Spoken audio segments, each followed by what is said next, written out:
Hello, Guardians, and welcome to Destiny Reset, episode 162. This podcast is about anything and everything related to the Destiny franchise. If you love playing Destiny 2 as much as we do, you're in the right place. This reset, we herald the arrival of Destiny Forsaken, talking about anything from story to loot and everything in between. Our initial thoughts on the experience so far, and our excitement for what comes next in year 2.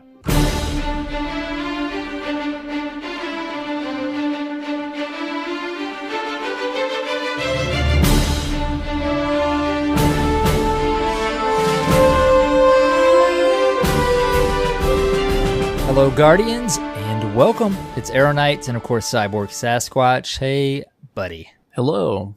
Hi. Not much going on this week. Another slow week in Destiny, you know? Yeah, man. I mean, I'm waiting for something. Anything. Just anything, yeah, really, at this point. Maybe that big expansion we were promised. Yeah. I mean, some sort of roadmap of some kind, right? Yeah, in a campaign. A lengthy campaign. With all kinds of updates, massive patches. Oh, wait, we did get that. Hold that. Hold the phone. There's no time to talk about chips, t-shirt preference, pineapple on pizza. Sure, even. We can't talk about t-shirts. I mean, all right. Maybe t-shirts. We've got stuff to talk about, dude. Like no time to waste. Happy launch week. Yes, if you're listening. Happy launch week, man. Hope you had a good one. All the listeners. I think we texted each other and said Happy Forsaken Day, didn't we?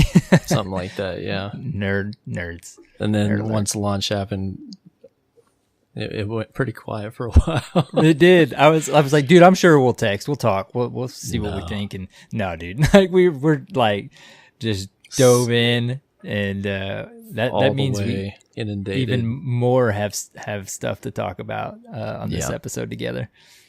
So. Well, let's get the show on the road, buddy. Yeah, we got some announcements this week before we get started. We do. This first one, guys, it's the first episode after Forsaken, so we're just going to give you a big, massive spoiler warning. We're not going to hold back on mainly, of course, the story or maybe anything else we've experienced. So if you haven't finished the campaign or there's things that you're afraid we may talk about that you don't want to hear yet, maybe just hold off before you listen to this episode. Even though we don't want you to go. We don't want to spoil anything for you. All right? Come back after you've it's been a week or so playing, and then you can catch up as much as we want you to listen. We're not going to get too crazy, though. There's nothing in the game as of this recording that most people can't access or will access pretty soon. It's really pertaining to the story. And we like got the biggest city. Spoiler from Bungie themselves months ago. So right. They got that all on the table. Yes. All right. Some other announcements. Couple weeks ago, we threw up my Loot Vault giveaway with some fun stuff, giving away a Blue Yeti caster and some Destiny gear. So many loots. Keep your eyes peeled. On the 11th, when this episode goes live, I'm going to announce the winner on Twitter. Thank you to everybody who participated. Somebody's going to win some cool stuff. Did you give away all of your extra stash, or will you have more still later got for them, some. Cyborg? Okay, I figured. I figured so. I kept a couple other things to give out. It also was, I was like, well, how much can I fit into a reasonably sized box? You know? And that's understandable. The stuff I had was pretty bulky as it was. So if I added any more, it was going to get pretty expensive to ship. That's understandable. I think everybody understands. We had another giveaway over the past week. Shout out to JH Sweeps, longtime Dirt fan member. He donated a Gambit emblem code for us to give away. Thank you, sir. Yeah. We have a winner. We announced it on Twitter today. Congrats to State Not City, another longtime Dirt fan member. Exciting stuff. Congrats. Very cool. Yeah, congrats and thank you, Sweeps. We appreciate it. Yep. So many giveaways. I think this week we have another giveaway we're going to do in our Discord. Mm-hmm. If you participated in the Moments of Triumph for year 1 or the Solstice of Heroes, You may know that if you hit a certain number of Triumph score, you could unlock a code to buy a shirt, special Moment of Triumph shirt. We did this last year. We had some extra codes that community members gave us, and we gave them out to our community. And we've got 2 more. And I know sometimes there's guys that really would love to finish it. Maybe they're right on the edge, or man, maybe they just couldn't even play. That would love to get that shirt. So 2 generous Derp fan members have provided their t-shirt codes. You have until the 30th, I believe, of September to redeem these on the Bungie store. So if you're not in our Discord, come join it, discord.gg/Destiny Reset. And we'll do those on the Discord this week. Just pay attention to the announcements. Definitely. And then side note, there's awesome community in there talking about Destiny and other things all day. Yeah, that's the thing too.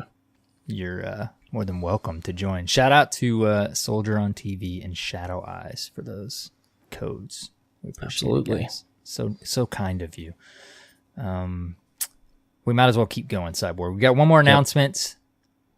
Just a shout out to our sponsor for this episode, Blue Microphones. Tell them some updates.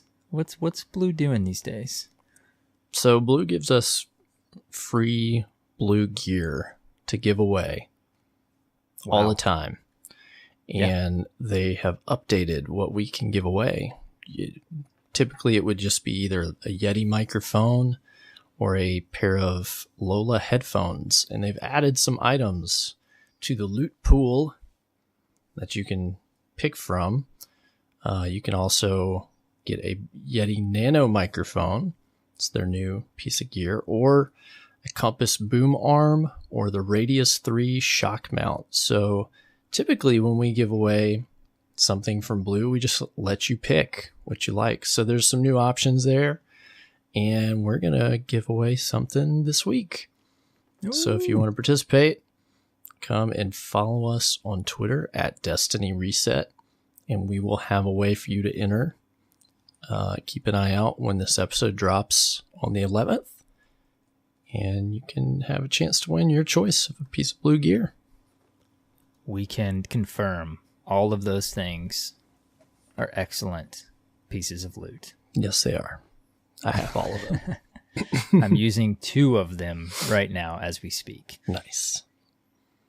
And shout out to Blue. They give us some great gear to work with. It's what we record with, our microphones and headphones and arms and all these things that you need. You don't have to make podcasts, but they sure help.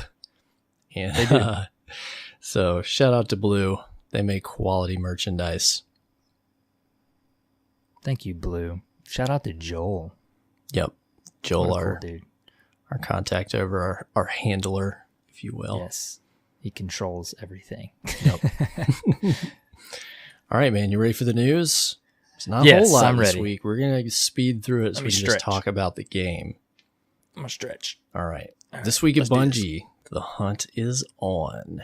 Ooh. Of course, had a fairly smooth launch of Forsaken, and the Season of the Outlaw has started. I love the names. Yep.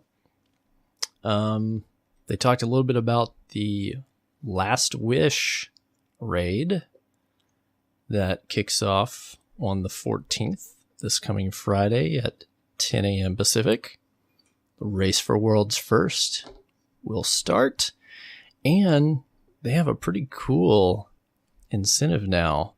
There's actually going to be a real world trophy for becoming world's first for Last Wish. It's a, if you ever watch any American wrestling, I know. If you've ever seen those trophy belts, it is that great. Sort of trophy. You can check it out.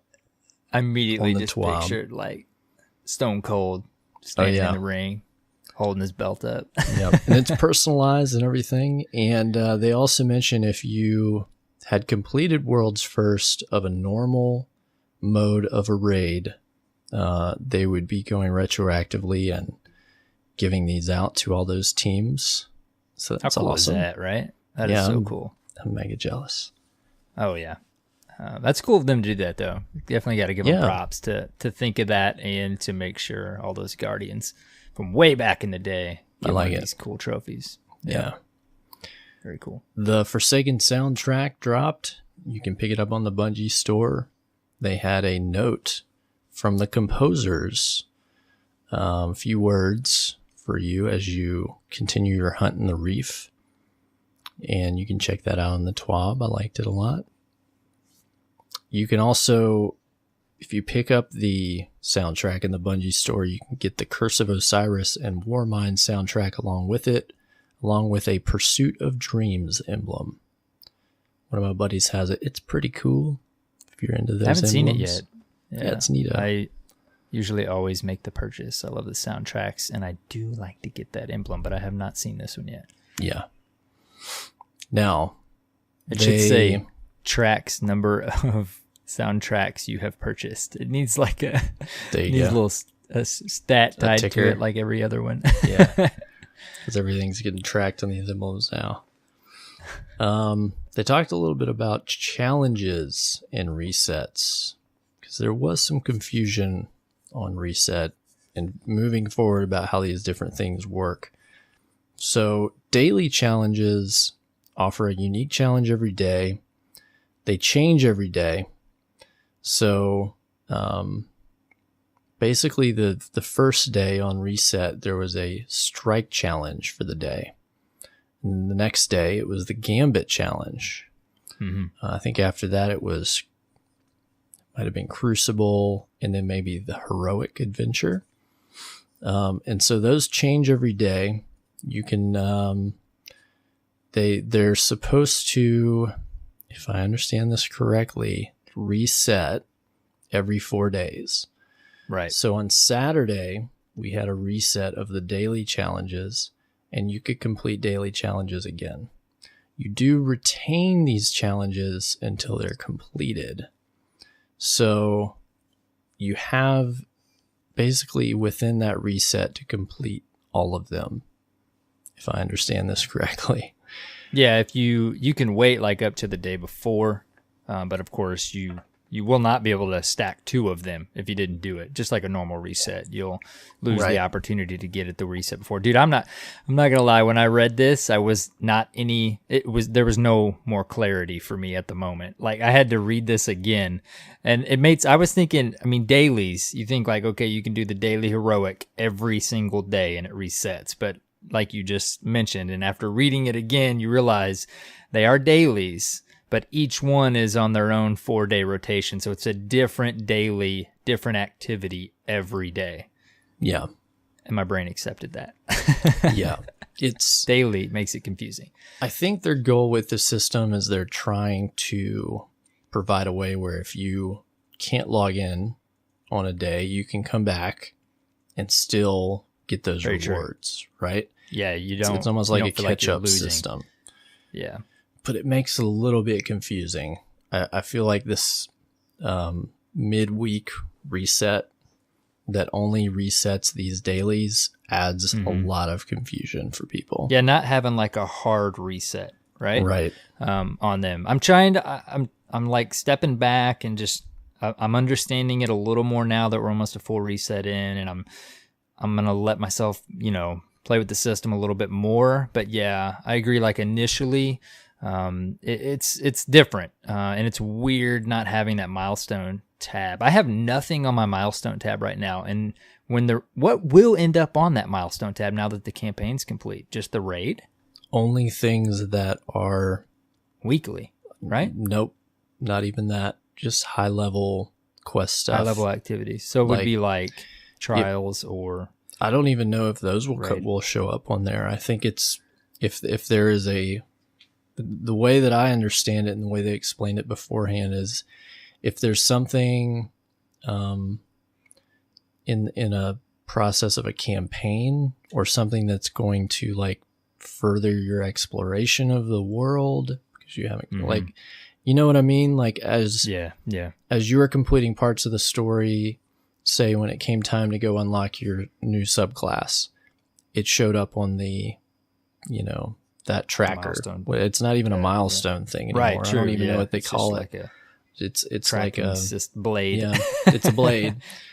And same thing Xbox like when you blades. when you got to a next stage of the story, but once you completed all that stuff and you made it all the way through and unlocked the Dreaming City and everything is just kind of unfolded there, then there's nothing there anymore for you. I know. Everything else I is was on thinking the director. like maybe there would be something at the next reset. I gotta say, man, like I was thinking initially up to this point that it was going to be a hybrid of both systems, but it definitely more so seems like I'm of willing the to new bet system. we will see something pop up for the raid, and we can talk about that when we get to the Dreaming City stuff and how I think that they're trying to tell that story and how that's going to unfold. But it's definitely weird once you get in there and everything's cleared out and you can just do your different milestones and stuff that you're used to pulling that trigger. There's nothing there, and you have to go in and explore and find the stuff, you know. And just in this reset, I've watched my favorite content creators and read this and other things and trying to understand it more. I feel like it's kind of like the weapon system. I think it's just a matter of it being kind of jarring to us and we're not used to it. I think over time, I think people will get used to it. Yeah, know where to go. But people can get used to anything. True, very Doesn't true. mean it's the best way to do it. With time. We'll talk more about that. Next up, over in Destiny player support, we've got a hotfix coming in hot, 2.0.2 on the 11th. We'll have maintenance from 9 a.m. to 2 p.m. Pacific. That's quite a while. 3, 4, 5, 6, 7, about 6, 7 hours or so they'll be down. It looks like online players will be removed at the next activity completion at 10, and then everyone else who hasn't will be removed to login screen to install the patch at 2. I think the ending time is their usual, though. It's 12 p.m. for us, 2 p.m. PDT. But yeah, I think it's a little longer than normal, maybe. Yep. We don't have any patch notes yet, but they did promise it is, what did they say on Twitter? I'm going to pull it up. They said it's not huge stuff. It's like quest fixes and, I'm going to Bungie help right now. More minor stuff, and they have some more. Yeah, it says, Hotfix 2.0.2 will address minor issues discovered in launch. This includes subclass, weapon perk, and Triumph unlock issues. Larger issues will be addressed with later deployments. This is stuff that they probably flagged and had fixed pretty quick and already sent to cert several days ago, Right. Yeah, because there's been a whole bunch of crazy stuff this weekend. Just couldn't get it patched before release. Yeah. Next up, they talk about Bungie Rewards, which is a new program. Tell us about Bungie Rewards. Well, dude, this is a pleasant surprise. This launched the day of release, didn't it? I believe. It was a pleasant surprise. Basically, it is what it sounds like. Bungie Rewards. You can go to their main Bungie.net page, and you'll see a link there where they talk about it.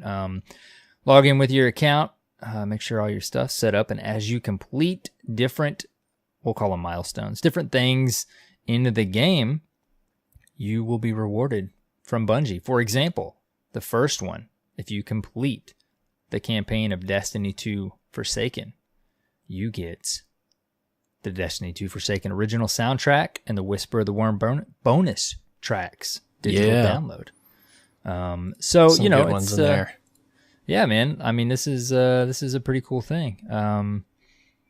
There's many things they've listed. For example, the next step is if you acquire the Ace of Spades, you will be getting a reward. But they don't tell us what that reward is. Just to name them off real quick. Season 4 Legendary Victory, win glory rank matches while at rank Legend, complete all lore triumphs, complete all destination triumphs, complete all Dreaming City triumphs, complete all Gambit triumphs, and complete all Lifetime Valor and Glory rank triumphs. And then there's a secret one. Those are all, I read those fast, sorry, but those are all the different things that they are calling, I guess, accomplishments in the Bungie Rewards program. They haven't listed what you will get for these things, but we'll learn that over time. So basically, guys, the long and short of it, you're going to play the game like you normally do, and Bungie's going to reward us for it. Yeah, so, I'm willing to bet some of these. I'm kind of seeing what is a streamlined system similar to how the Age of Triumph's t-shirts have always worked, right? Yeah. You complete a thing, you get a code that gives you a discount to be able to buy the shirt, you know? Yeah. So basically, when you complete things in the game, it unlocks something. I wouldn't bank on everything being free. Like that's a good point. I think, the soundtrack, it is a nice freebie, but it's something that doesn't cost them much either. They're really only costing themselves sales of other soundtracks in a way. But I'd be willing to bet a lot of these triumphs related to badges and different stuff, they're going to be, I'm willing to bet it's going to be trinkets or t-shirts that you can only get if you have done that. And it's a way of, providing a physical bonus. This also streamlines the way that they were doing that, so they can do it a lot easier as well.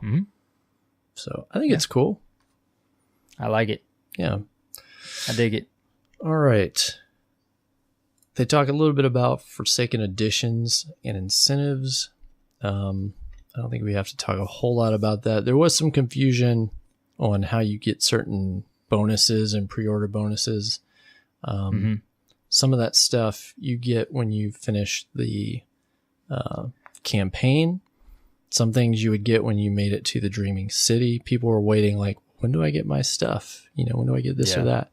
Just make sure you've made it all the way into the Dreaming City and you will get that stuff from vendors. Actually, I did get the visit to Amanda Holiday for my Cade stuff. But as far as I know, it says completing the final Forsaken campaign mission, you get your digital deluxe items. I don't believe I've seen those anywhere. So I'm wondering, it's the Dreaming City? Yeah. I'm there. You should have gotten them from Petra. Really? I don't have them. Did you go talk to her when you got to the Dreaming City? Yeah. I've picked up bounties and everything. I'm trying to remember because I know I got mine around that time. I even went through and cleaned out my inventory after that. And I would think surely I noticed. Maybe check your collections.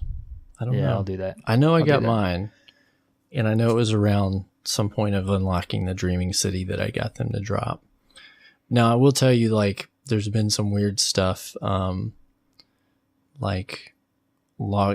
back and logging in and then a bunch of stuff popping up. You remember when it used to be in Destiny 1 where you wouldn't get an achievement to pop, and then 6 months later it would pop for you? Yeah. Because something happening, on the back end. Yeah. It might be something like that. Yeah. Because one of the things is a bow, and I would. Well, it's not a bow; it's a bow ornament. Oh, that's right, bow ornament. That's right. Yeah. That's right. There's a ghost shell, bow ornament, and the easiest way for me to tell is I need to, like you said, I need to go on my collections. I feel like I would be able to identify the. But I remember when we were playing, we had a couple times where all of a sudden we were just getting spammed with Triumph notifications. Because it's almost like things were communicating properly, and all of a sudden it was just boom, boom, boom, boom, boom. Stuff was just hitting in just random points. And I remember at one point that happened when they were getting their pre-order stuff. Okay. So something might be hitching for you and not working, but I don't know. That's where I would start. Plus, right now I've noticed if you use any third-party stuff, it pops triumphs too. Yeah. Have you noticed that? Yeah. Every time I move something in Dim, it's like Lost Sector. Lost Sectors unlocked Mars. Yeah. It's so funny. All right. Now for some Forsaken known issues. The Cade's Will quest. That's something you get during the campaign to unlock the Ace of Spades. If you're stuck on that, the first step is getting a kill or 5 kills in Gambit to defeat invaders. To clarify, it's people invading your space, not the other way around. Yes. I didn't understand that at first. Went in, got 3 kills as the invader. I was like, why isn't this counting? Dude, I did it with a blue hand cannon, and I was like, yes, I already got like 3 or 4 in my first invasion. And then I went and looked, and I'm like, okay, wait, maybe it's because I have a blue hand cannon. So I went and got a legendary hand cannon before I finally figured out what actually is supposed to happen. Next issue, they've identified if you still have the Traveler's Chosen sidearm, which is the sidearm you have equipped when you first start the Destiny 2 campaign, do not retrieve it out of your vault. It will remain in your kinetic weapon slot forever. It can't be dismantled or stored in the vault. Don't equip that. I actually have mine in my vault, and so I feel like I have a ticking time bomb in there. They're investigating reports of players being unable to claim the limited edition Triumph. And then there's a problem with the character boost. Players who use the character boost may not be able to access Year 1 adventures and won't be able to unlock previous campaign triumphs on that character. I need to go check that out. The timing worked out so well for me, dude, because I leveled my hunter not too long ago. As many of you probably know, I'm main a Titan. Leveled my hunter, and then I was like, dude, my nice little sweet warlock is just sitting there with a little icon next to his name, ready to be power leveled instantly to 30. Nice. So now I have 3 characters. Awesome. Right there, man. So is that where you do it, at the character select screen? Like it's at the character select. There's a little icon next to your character select emblem. That's cool. And then it warns you, man. It's like, if you do this, you will not be able to experience the Destiny 2 base campaign, Curse of Osiris, or Warmind. And I actually thought about it for a second. I was like, yeah, totally skips it. You just instantly level 30, 320 power level with blues, and ready to go first mission of Forsaken. You know something I liked about Destiny 1 by the end of Destiny 1 is you could go and use the quest system and pick up the old quests for the campaigns. Oh, yeah, and you could play it just like when it was fresh. Yeah. And it would lead you through each step in what you did. And cool. I did that a couple times actually with I think I'd ended up doing it with Crota's Inn and House of Wolves, and it was really fun. Well, that's what I actually, before I thought about it for a minute, I may have even backed out and went back in, because I always like to be able to have that option to just run through the story fresh and just with no rush and just experience it. And the only way to do that, I guess now, other than playing old story missions that we have now, is as they come up, is deleted character. Yeah. I think it would be cool if, I think an easy way they could implement it into what they have now would be if they, Ikora, she doesn't have anything at her vendorship now, right? Right. She's just chilling. Yeah. She could sell or provide a quest that you could pick up that would unlock those campaigns again for you, or lead you back through it. And it could offer some kind of reward system, or could even be a triumph or just something for doing a heroic version of a full campaign of an expansion. That would be pretty cool. That would be cool. I like it. I would do that. All right. Next up, we had our movies of the week, which were some highlights of some great clips from the free Gambit from last weekend. Go check that stuff out.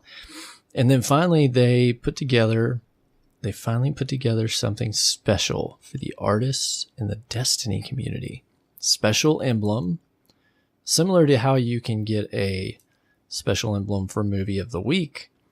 If you are retweeted by the Bungie account, or you're featured in the Bungie blog, or in any Bungie social media as an artist, you get a cool artist in residence emblem.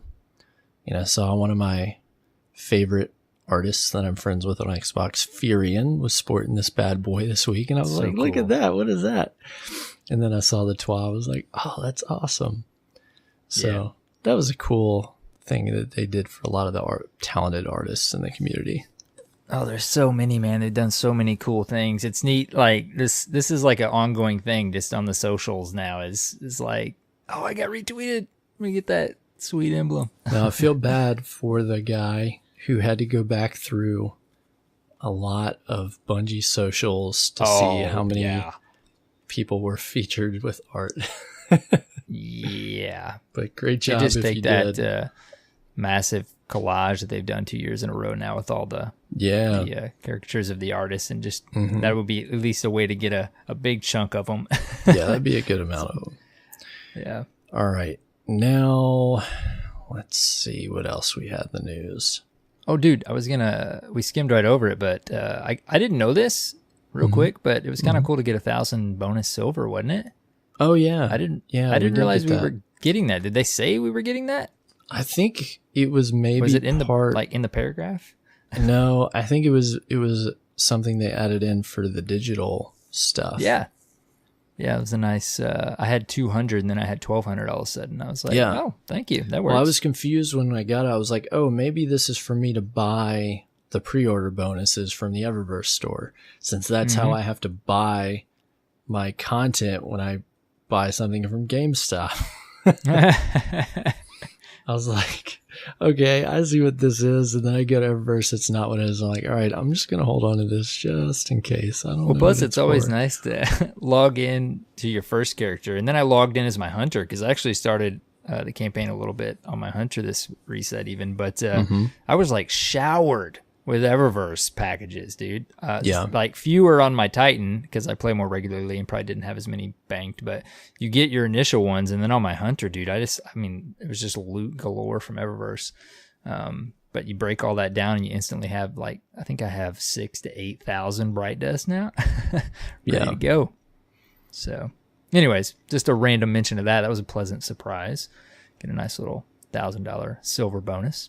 Yeah. And I literally until just now did not realize that there were patch notes with the 2.0.0.1 update. Yes. And massive. God, there was a ton of stuff. Yeah, and like before, a lot of this stuff is stuff we've talked about and covered. Yeah, some of it is explanations on how things are changing, for the next season in comparison to last season. So I would just, we're not going to have time to go through all of this week, but I would encourage you to go kind of peruse through this stuff if you've been playing and get familiar with some of the changes that they made. It may explain it a little bit better. Yeah. A lot of this stuff I figured out just playing. Like, oh, okay, this is different. This changed. Okay, I noticed this, but I didn't realize that there was a whole breakdown. Dude, there's so many. Yeah, I love just filtering through all those. I mean, I'm sure a lot of listeners get most of their information from us and other content creators. But something like this, guys, when there's massive patch notes like this, just go to bungie.net. If we try to cover as much of them as we can, but this is such a large episode. If you go to that bungie.net page, you'll see it on one of the main thumbnails. You don't even hardly have to scroll. It says Destiny 2 update 2.0.0.1. There's so much stuff in there. Oh, yeah. Go read it. A whole bunch. Also, so there's been a few different, I guess, hiccups this week that are worth mentioning. Over the weekend. It was an interesting weekend. So I think the most noticeable one had to do with that midweek reset on Saturday. What people noticed was the dailies, of course, reset, but also some of the weekly challenges were reset, or at least appeared to. And upon completing those, there were 3 of them: the Gambit, Crucible, and Story weekly challenges. Now, all 3 of these essentially require you to have completed a certain number of those activities. So 3 Gambit matches, 5 Crucible games, or 3 heroic stories would provide you with powerful loot upon completion, and those are meant to be a once weekly challenge. And what actually happened is that those did reset at 5 p.m. Pacific on Saturday instead of at the weekly reset. The only problem with this is that if you complete one of those, they provide not powerful loot. Right. The icing on the cake is if you do that, you will not be able to complete them at the actual reset on Tuesday and get powerful rewards. That's the stinger. That's the big stinger. And especially so on some of these activities like Crucible and Gambit, which you would want to be able to play whenever you want. Mm-hmm. You know, you may be completing comp or, trying to rank up. I mean, I really am enjoying Gambit and I want to play that more and I want to rank higher in Gambit because that seems to be what I'm going to chase this season. And I have to kind of stay away from it on my main account because that powerful engram is so important to me. I didn't even think about that layer of it. Yeah, like so if I play it, do it. Yeah, if I play it more 3 matches, it's going to knock out my powerful engram on my main account that I'm playing with. I did not even think about that. See, I was still trying to wrap my head around how these resets are working. And when I logged in, I saw I played quite a bit of Crucible already this week. And I'm like, oh, okay, cool. That one is back up for some reason. So I actually did just keep running Crucible. Yeah, and I didn't get a reward. I'm like, what? Prior to the reset, it did not seem like anyone actually knew what was going to reset. Mm-hmm. We just knew that there was going to be some kind of midweek reset. People, exactly. A lot of people were under the impression that the Flashpoint was going to reset because that's something that Game Informer had stated in their coverage in July, or was it August, that would be part of the midweek reset. However, that actually is not the case. It's literally only these daily challenges that reset. So it's a little confusing, and I think part of the problem, obviously, this is a new system, so it didn't turn over correctly. Another part of the problem is that there's not a lot in game that explains to you, like if you just log into the game every day and that is your full Destiny experience, you don't watch the social media, you don't talk to other people that do, you're not on the forums, you're not on Reddit, how would you know that there was a reset on Saturday? Right. You literally, there's no indication. We've nothing in game that tells you. About the different aspects of Destiny. Yeah. And some people bring up some great points. For instance, why is it that a lot of the news and the items that come through their social media don't get fed to you in game? Mm-hmm. There's a ton of games that incorporate a news feed into some part of the UI. Why doesn't Destiny have that?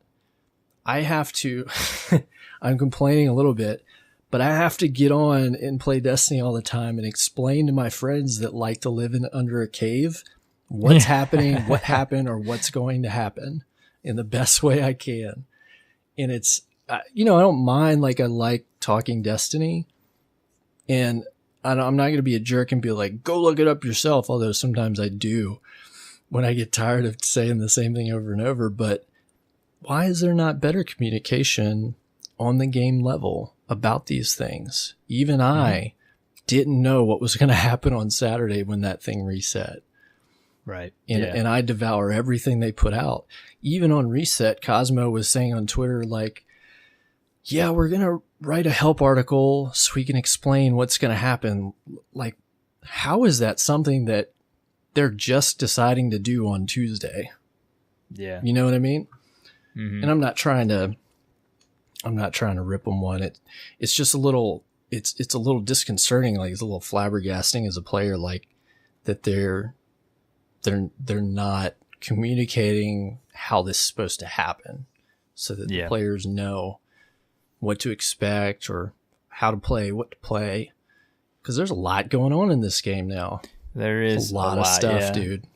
You know, I feel like, you know, they've communicated so much so well over the last many months. It is kind of surprising that this wasn't, you know, more in-depth, detailed in a TWAB, you know, weeks prior to release. But I could, you know, I always go back now to like that Gambit example. You know, how many meetings did they probably have about how resets are going to work? And they're thinking, you know, like, okay, this completely makes sense. Among everything else they have to convey to us, you know, it's like you would think how the new resets are going to work would be one of the top bullet points. But at the same time, it's like, okay, when do they do it? When is it on their radar among everything else that they have to tell us about? So again, the game works on resets. So even myself, like you said, I didn't know when it was going to reset. I just kept running Crucible matches. I noticed all of a sudden I could do 5 more for a weekly. Didn't get a reward. And I'm like, well, that's interesting. Yeah. I don't know. Guess and what? then all this You're going to get no reward next week. Next week, yep. For Crucible. Doesn't that stink? It does stink. But where it stinks a little less for me is I won't be going for that Raids World first. So, I mean, I ultimately will lose some power level progress there. But that's the other thing. That's the other aspect of it all is the raid comes out Friday, of course, and everybody's trying to get that power level up. Mm-hmm. But so they've got a blog post up called the Vital Information post. Forsaken Vital Information and Known Issues. And they've got a long list of what's going on. Just different stuff that they've found with aspects of the game from clan bounties are not rotating properly. They've been stuck on the same thing since Tuesday. By the way, if you're getting frustrated with no new clan bounties, they are supposed to change every day. There's a bunch of stuff that they're tracking and working on. So if you are experiencing anything that you feel like is not correct or what have you, go check this post out. It's pretty comprehensive at this point, and you can see if you're experiencing some kind of problem we've already seen. So including resets being kind of crazy. So many layers. But I think that's all the news, man. Yeah. They the help article you just mentioned, is that also pertaining to like the prime engrams and some of that other stuff that happened this weekend? Oh, did you see that? Yes. Like, there's been so much. Dude, I forgot about that. We can briefly go over that real quick. There were 2 things that happened this weekend. Yes. One is that people found a way to glitch into an environment where there is a raid chest and get loot from that chest. And apparently possibly explore some areas of the raid.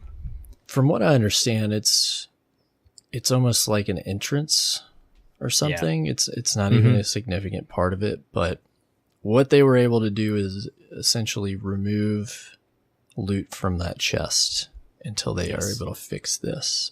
But people were getting raid gear from it. Loot. Yep.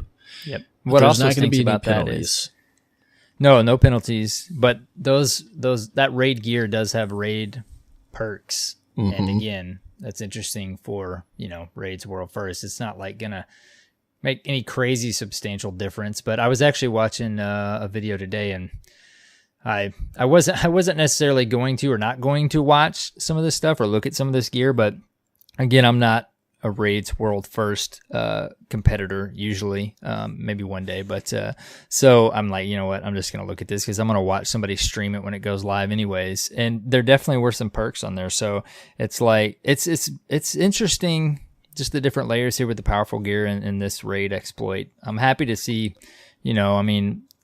figuring out a way to glitch Destiny has kind of been part of the experience since day one. So It's cool. It's fine that obviously nobody's getting rewarded or loot's not being taken away, but it's still interesting when you consider, of course, the fact that the raid isn't even out yet. Yeah. So I don't know. It is what it is. We'll move on. Yep.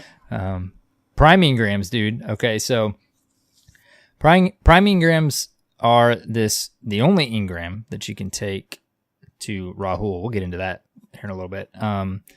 And what do you get, like a little attunement or something? Is it? Yeah. What every rotation day, is that on? From what I understand, every day when the daily reset happens, you get the buff. Okay, it's every day. It's called Prime Attunement. Yeah. Okay, so people figured out a way to exploit this. Apparently, that buff that you get only is completed or goes away. You no longer have the buff when you actually pick up the prime engram that is on the ground. Right. So people were figuring out a way to go into lost sectors or wherever and just farm, because these engrams drop at the end of Crucible matches or when you kill higher level enemies. So they're just killing these yellow bars over and over again, and they're all dropping on the ground, and they then jump down, pick them all up. But what they didn't realize, which we've learned in this post from the Bungie team, is that essentially they were taking away from future prime engram drops that they will get as time progresses. So yes, they were using up prime engrams that they would have gotten each day, which is very interesting, right? Yeah, apparently if you do this, then over coming periods, you're not going to get any prime engrams. So win, lose, lose, win. Short-term wins for long-term games. Basically, it says prime engrams are designed to grant small power gains over time. Acquiring large amounts of prime engrams in a short time frame reduces the frequency in which you earn prime engrams as you continue to play the game. Some players who have used this exploit heavily may find that prime engrams will not appear for the next 2 to 3 weeks. Ew. Yep. Ouch. I mean, I could see the trade-off. Like if you were to really, get it immediately. Yeah, if you're trying to build power for the short term for stuff like the raid, cool. That's true. I mean, will you really care in 2 to 3 weeks that you're not getting prime engrams? I mean, I've gotten, I want to say maybe I've gotten 3 to 4 of these since I've played with a lot of hours to play. Yeah, I mean, they're pretty random. Like, you can get them right away. Yeah. Or you can get them after playing for 5 hours one day. Mm-hmm. Definitely random. RNG. So. Yep. So, I don't know. Your choice. Use it or don't. What you want. Yep. So, I think that was the major, that was the major stuff. Yeah, the other ones are just kind of like little buggy things. Nothing has totally broken the game yet. Which is pretty awesome if you think about it. Yeah, I mean, there's a lot of new things going on in the game. Yeah, with this many changes and new activities and, I mean, this much stuff, it's not terrible. Yeah. Things could be worse. So many things. So many new things to process. Dude, talking about the Bungie rewards, sorry to fall back, but I did want to tell you guys, on the Bungie rewards we talked about earlier, if you do want to go redeem your reward once you hit a milestone, you go to Bungie.net, you log in, you request an email on the rewards page. An email with a link will be sent to you. You will click on that link. There will be a discount code. That code can then be redeemed at the Bungie store. It'll put whatever it is, in this particular case, the soundtrack, in your cart, making it $0 when you apply the code, and then submit, and you will get another email with a download link for this particular reward. So sorry to backtrack there, but we wanted to share that with you guys because it's some people seem to think you'll get an email after you submit it and all, like after you complete it in game, you will get a notification from Bungie, and you may, but I'm pretty sure this particular process, as it seems like several steps, is what you have to do to actually get your IRL loot. So It actually took me a minute to figure it out because I went to their page, I requested a link. I'm like, okay, where do I need to go? Okay, I need to go to the Bungie store. Okay, so anyways, long and short of it, that's what you need to do. Cool. And that's but like the you news. said, who knows what we'll get in the future. Yeah, that's the news. There you go. All right, Cyborg, I think it's time. It's buddy. time. How was your reset? Well, I killed a Did you do man anything? just to watch him die. Ooh, that reminds me. I didn't put that in my notes of what I wanted to talk about. We'll get there, but yeah, some stuff this week, right? We are forsoken. Forsook? Oh, wait, Forsaken? forsoken. I don't know about that. Things have been forsaked. Forsaked. Why do you think it's called forsaken? I don't know. I think I did look up like the official definition of that sometime over the last couple months, but I don't remember exactly now. Like the word for word, you know. I'm going to look it up now. Do it and read it. Now, I know that Scott Taylor said in something that I watched very recently, he said, you are the forsaken in Destiny. Because you lose the support of the Vanguard. Although it really didn't feel that way. True. It's an adjective meaning abandoned kind of the leader. or deserted. Read it again. Abandoned or deserted. Okay. And the quote is, a journey into forgotten and forsaken places. Ooh. Recognize some of those words? Like I said, I guess Zavala's kind of the leader, if you will, and he was not a fan of what we were doing. He forgives us pretty quick. True. Somebody brought up a really good point that this campaign is basically the Borderlands 1 campaign. Really? I did definitely get a Borderlands vibe in the Tangle Shore. There's a lot. No question. There's a lot. But I'm totally fine with that. Totally fine with the that. The final boss, some of the story beats. I'm not saying like that was intentional. It's just ironic because they share some common bonds, you know. Yeah, I guess it's not, for me, it wasn't even really the one like specific time I thought Borderlands is like at a certain point in the Tangle Shore specifically fighting the Scorn. Yeah, it felt very Borderlandish, but again, not a bad thing. Yeah, not at all. No, it's just a similar kind of vibe, you know. Yeah. But hey, well, why don't we start off talking about Forsaken with where we started. What class did you go in? Did you go in Hunter or Titan? Dude, you know it. You know what I did. Did you? I don't know, man. I don't know if I know. Titan main all the way. Titan, you know what? Titan is my all-around PvE, PvP Guardian class of choice. Always been a Titan main.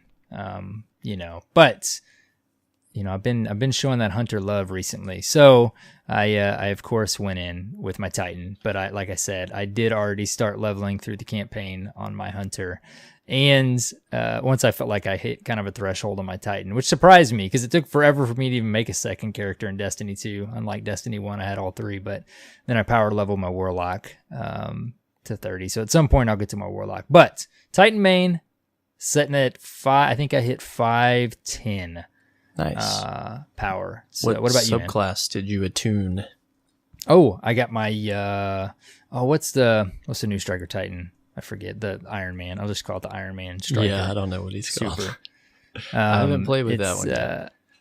It's fun. It's a lot of fun, man, because it takes me a minute because I like to shoulder charge or bash or whatever with my melee ability. So you don't obviously do that. You do like a mini slam into the ground, basically. Yeah, but it's really cool for like PvE and even Gambit. Like, it's cool to have that once you get used to it. Now, when I jump into the Crucible, I switch back to have my shoulder charge, of course, especially these days with the one hit. But it's fun, man. I love there's nothing more fun than just nose diving like head first into an enemy, flying at them like Iron Man. It's quite pleasing. Yeah. Anyways, sorry. What about you? Yeah, so I went in with my Titan as well. Yes, I thought you were gonna say that. And I chose the Sunbreaker Nice. And went with that new subclass, and it is so mega fun in PvE. Did it choose what you were going to get based on the subclass you were running? No, you could choose. Really? Yeah, so if you remember, you go in, you get enough seeds of light to open up the mission. And when you get to the pinnacle point of the mission, you get the seed, or it's the seed of light, right? Yeah, that's what it's called. And then you apply it to you go to your subclass screen and you choose which one. Dude, I did not even, I feel like such a noob. I just assumed it gave me the node on the subclass I was running. Yeah, you have to apply it to something. I did not even think about Probably pressed A on something and didn't realize it. Oh, I did. Yeah, I definitely did. I did it in my striker subclass, but for whatever reason, I just told myself they gave it to me for the subclass I was running. Yeah, at some point, because you could go in and realize it was a choice. If you opened each one, wow, it would preview. Let you do it. It would have a little animation, and it would light up the new one, and you could inspect all of the perks and everything. Wow. What a noob, man. I did not. I'm almost glad I didn't realize it, because I don't know how I would have decided.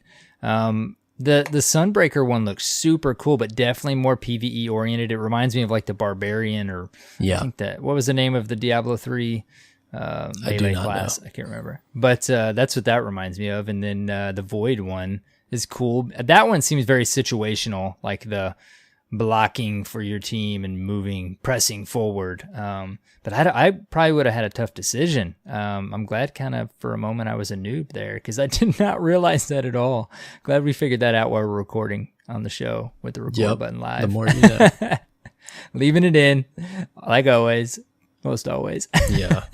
So anyways, tell us about it real quick. Sorry, the massive hammer. You said it was awesome? Oh, man. You just spin around like a fire tornado, just whacking everything. It's kind of fun. That's and awesome. Funny because to swing the hammer around, you hit RB, right bumper, right? Mm-hmm. And you can either, hit it once or twice and just get a couple of rotations, or if you just keep mashing it, you'll just spin until you're out. And then you can, control where you're directing it. And it's really funny if you're working on like a big boss and you just sit there like spinning over and over, because it's just going ting ting ting ting ting ting ting ting ting, like spin in a circle, and the boss is just getting flinched and stuff if you're doing it right, if he's not too powerful, and it's just fun. And then it has a slam ability, so if you slam your hammer on the ground, if you have some enemies right in front of you, you'll do damage. But then it also sends so imagine like there's the slam, and then it sends out a trail of fire in front of that. And then when it gets to the end of the trail of fire, there's a spinning fire tornado. Wow. So it's got a few different applications, if you will, of what you can do with that. And so if you want to stand back and do damage to something, it's effective, because if there's a boss that might, smash you if you're too close and you can't really sit there and whack on them, then you can use that slam and just send these fire tornadoes his way over and over, and those will do some constant DPS on them. Yeah, I wasn't sure how much I would like that subclass, but especially off the start. I mean, I played more Crucible than I thought I would this first week, but off the start, you just spend a lot of time, of course, in PvE, and that sounds like a lot of fun. I played some PvP with it. It's very situational. I had better results using the slam ability, just being able to like sneak up behind guys and slam them, smack them, than trying to spin in circles hitting people, because you're kind of a slow moving target and it's pretty easy to get mowed down fast. So you got to be in the right part of a map, the right situation. You don't want to pop this and just start spinning around and expect that you're not going to get mowed down. It's not fast, Right. Yeah. So That's cool though, man. Kind of It's jelly. fun though. And then I didn't even think about it. I unlocked the Defender class. Oh, cool. I got another Seed of Light from a. You can get them from the level 2 and 3 blind well activities. They have a chance to drop. Yeah. At least this week, you could get a second one. I don't know if there's a cooldown or if you have to wait to get the next one. But I was able to get that one, and it's a ton of fun. I don't have all the perks unlocked. Just had the first one unlocked so far. But that shield is basically weapons of light. And you just stand, you can just stand there or you can move with it, and your team can get behind you and shoot through it. And it also generates a lot of orbs. I'm not sure how the orb generation works, if it's when you're dealing damage or when you're taking damage, but it makes a lot. And we used it on a Nightfall to great effect. Yeah, that's what I was going to say. I want to see like where the community comes up to use this thing the most effective, right? What situations, what encounters. Yeah. Apparently it doesn't work great with the Warlock's Dawnblade super, the new attunement. I think it's called Well of Radiance.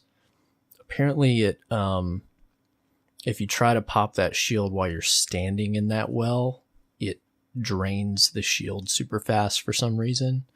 And so it doesn't last longer than a couple seconds. But so I don't know if that's like a safeguard they put in place to prevent you from being too effective, or if there's a bug there, but there's something up trying to use those in conjunction with each other. Well, I was a noob times 2 this week, man, because I, like I said, I started leveling my Hunter, and of course I was running Arcstrider, so I just leveled the new Arcstrider super as well, and nice. That one's cool, man. It's like the Whirlwind Guard. It's where I didn't even realize it, but you can like spin your staff, which we've seen in the shots or the videos leading up to release, but that like when you deflect incoming projectiles, it triples arc staff damage for a short time, is what the tooltip says. So it's definitely neat to use. Bounce their projectiles back at them? It says like, well, the tooltip like itself says like it deflects incoming projectiles, but I haven't really noticed. It's so kind of chaotic, and you do it in a mob of ads that I don't really notice if it's doing that or not. Right. But it is kind of weird though, because typically you're just, I mean, it's pretty powerful super anyways. So, I mean, 3 times that damage. I mean, I guess of course you'd see it on a larger enemy, but typically you're just like, just gliding through, demolishing all kinds of ads and stuff. But it's neat though. It's a cool, if nothing else, time will tell how effective it is, but if nothing else, it's very cool visually. Absolutely. Yeah. So, well, let's talk about the story. Yeah, man. What did you think? What did you like? Overall, I enjoyed it. I do like how it was implemented. Of course, playing through it minus the ending that we'll get to, which was a surprise in some sorts and interesting. Like, I mean, we got the biggest beat, already leading into it. They've kind of showed us what happens to Cade. But I did really enjoy the Barons, and how they did say that we could pursue them in whatever order we wanted. But really, there was kind of a power level wall there and how you could do it. At first, I thought maybe that was dependent on what your power level was, and you could kind of choose, and however you choose, it went with you. But I don't think it really did that. I think it was they really just was had a number, power level base, right? Yeah. So you kind of had to do them in that order if you didn't want to, if you didn't want to have to level up before reaching one. But I enjoyed that those were adventures.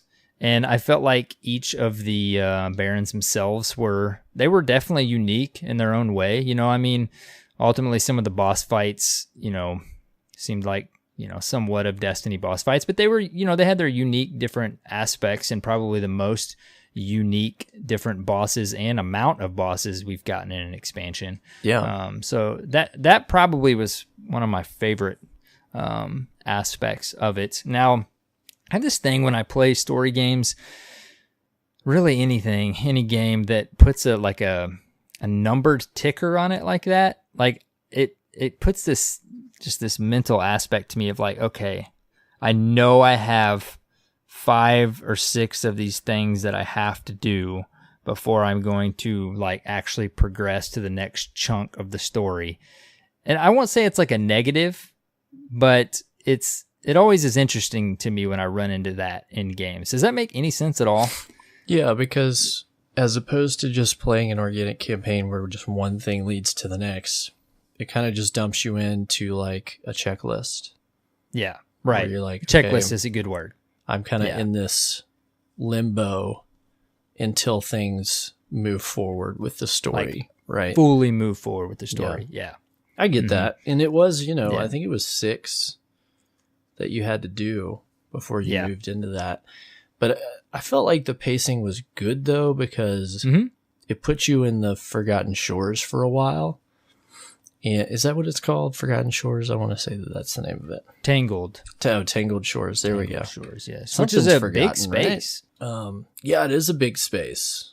Yeah. It is a big space, and there's a lot there. And you spend a lot of time running around there and fighting against these enemies and, just experiencing all that. I think that was enjoyable to me. Mm-hmm. Yeah. Ultimately, I enjoyed it as well. I mean, even with the checklist aspect of it, it's more variety than we've gotten in years past in previous content. And I mean, even knowing the Cade part, I still was tense and very emotionally involved in that cutscene, just waiting for that. And I liked how they kind of continued the base D2 Gaul type of like, okay, here's the logo, something, you're getting a cutscene. Oh, I like those. I loved all the cutscenes, man. They were really pretty. It's all pre-rendered stuff, but or most of them. You could tell there was a couple that were rendered in the game. But I like the way that they kind of interspersed, here's what's going on here, here's what's happening in front of you, and of course, there's that trope of you're like always one step behind the villain, right? He's walking out the door, and you're like, oh, Aldrin, just run up there and get him. Every step you turn, you're one step behind. But it was really cool, and I mean, to be honest, like this whole expansion for me is like a dream come true, because ever since the very first day I played Destiny, the biggest mystery that I've been interested in has always been about the Awoken. Mm-hmm. That was my first character I made. I thought they were cool. They're basically space elves, right? But in the lore and in the game universe, there's always been a huge mystery about who they are, how they were made, and where they came from, and just what is their deal? What are they up to? And the in-game story doesn't tell that whole story, but this expansion does tell a pretty major chunk of it, both in where it takes you, where it's going to take you, and in the tomes of lore that they've put out in the game that you can read. Basically has finally satiated my appetite for the story of the Awoken. It's all there. It's all in the lore. So there's books. They call them books. Yeah. It's collections of stories. I read all the books, and I'm working my way through all the lore that goes through the in-game items, and it's all there, man, from start to finish. Like how they were created. I haven't dove into that yet, dude. How they ended up here. It's all there, man. It's such a great story. It's so good. Yeah. So, it's the classic for me. The lore is always for me, like, I love knowing that it's there for whenever I decide to read it, right? And just knowing in the weeks to come, as maybe I plateau or do this or that, like seeing those pop up on my screen and knowing that it's all there. Like you said, when I'm ready to dive in. I would call this one, Destiny required reading. Yeah. Kind of like the the Hive, the Book of Sorrow. Isn't that what it was called? Yes. Required reading for Destiny lore, especially on the Awoken. It's really interesting. A must to read. Yeah. So well, that probably, I mean, you could probably shed some light for me because, like I said, I haven't jumped into a lot of that yet, and I'm sure there's been previous lore before. But another like what in the world moment for me was the ending. that mission, right? I was like, when it like panned over, as just for a moment, I was like, okay, did I just switch over to Resident Evil? What am I playing right now? Yeah, it gets weird. It gets super weird, man. Yeah. And again, I know this is what I love about Destiny. I know it's just a matter of me taking the time to go do my research because, I mean, some could call that, I guess, maybe a negative because it's not fully spelled out for you in the actual campaign. Yeah.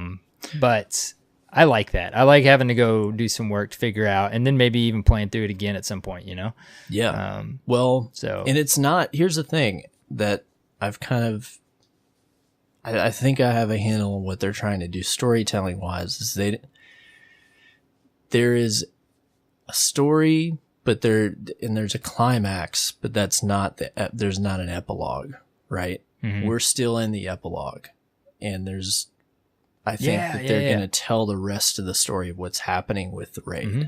And they've been very vocal about that. Like it's and they've said as much that the raid would factor in big time into the story of what's going on. And I don't know, I could do like a 30-second synopsis for what I think is going on that I don't think is too spoilery, but it's going to involve some of the stuff I've read. So how about this? If you don't want to know what's going on, skip ahead 3 minutes, okay? This is what I've pieced together, both from the stuff that I've read in the lore, from the stuff in the campaign, and some assumptions that I'm making on stuff that we don't know yet. Essentially, the Awoken, unbeknownst to us, for a long time, have had Ahamkara as a part of their culture.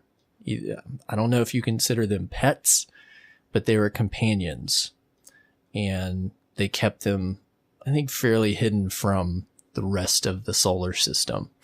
But Ahamkara have been, up to very recently, pretty common companions for the Awoken in the solar system. And part of that is because Mara told Uldren to go and find a power that no one else in the solar system had, and he brought one back. Basically going out to God knows where, and he brought back one that fit in the palm of his hand, and it was named Riven, is what Mara named it, and it was Mara's companion. And from what I've been able to piece together, Riven is who created the place where the Dreaming City is. Because if you'll notice, you don't really know where the Dreaming City is. And they still really haven't outright said, oh, it's here or there or whatever. Like, you just go there, right? Yeah. It's judging on some other things that I don't want to spoil about the Awoken's past. It's probably inside of a black hole or inside of a singularity. And, the Ahamkara, which, they call them wish dragons, that's, he's able to somehow make that possible. And, long story short, you notice at the end of the campaign, that mission, the monster, the chimera that you fight is called Voice of Riven. Essentially what happened is Riven was taken at some point, probably during the Taken War, and is imprisoned. I don't know where. We're thinking inside of Mara's throne world, because spoiler alert, Mara's not dead.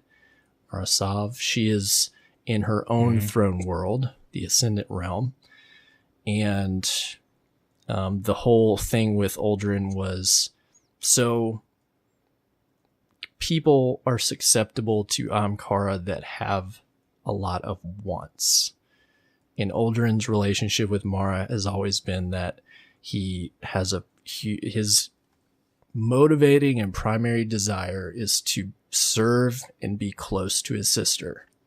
And so when she died physically, his biggest and, most motivating desire was to find her and bring her back or figure out if she was really dead or whatever.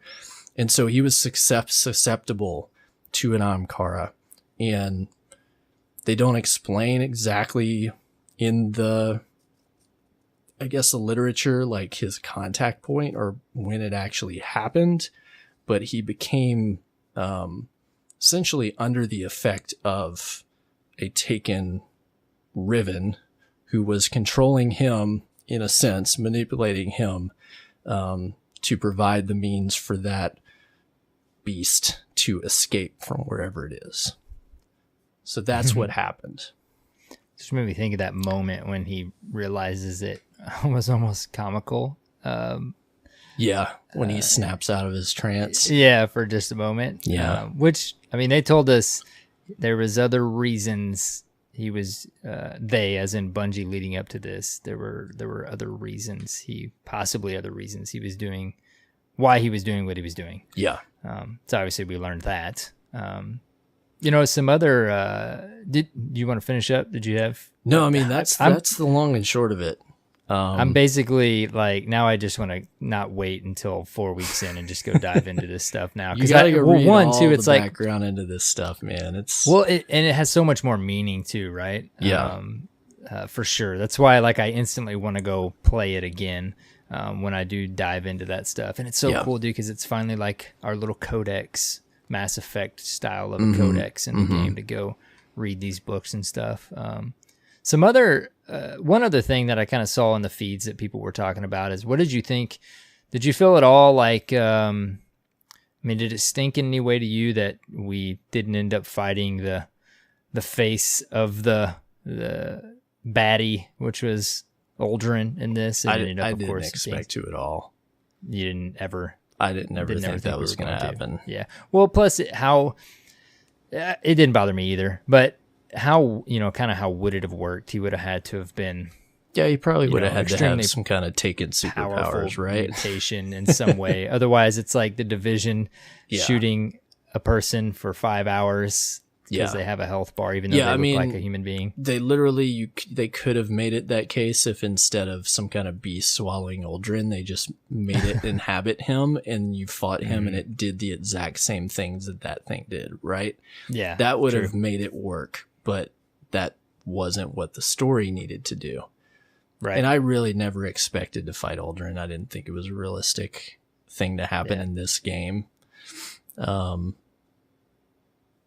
mean, it added a realism to it throughout the story. I mean, watching the whole story, I mean, you obviously, they kind of laid on pretty heavy that he's under the influence of something, And if you go and read some of they have a certain... one of the books is about just him and about what's going on before the campaign. And really, like, reading it all, you feel terrible for the dude by the end of it. Like, he's not an evil character. The whole thing with the Awoken is they're literally a mix of the dark and the light. They're moral gray, and they basically just serve their own interests in society, just like any other being. And, he's under the influence of this thing that basically makes him insane.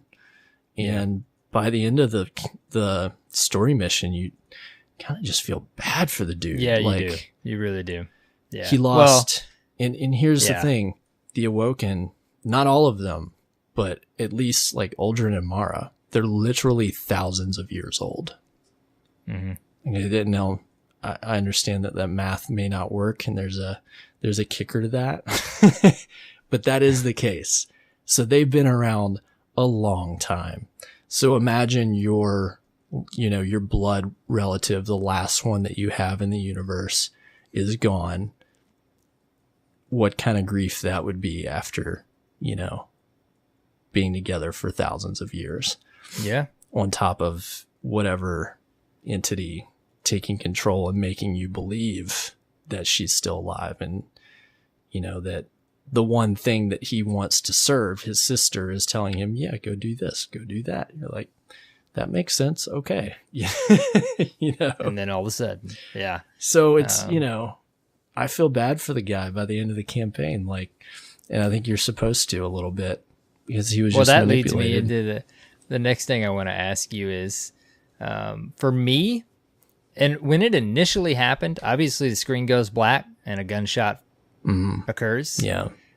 And you don't know, of course, a gun is being aimed by Petra and you towards Aldrin.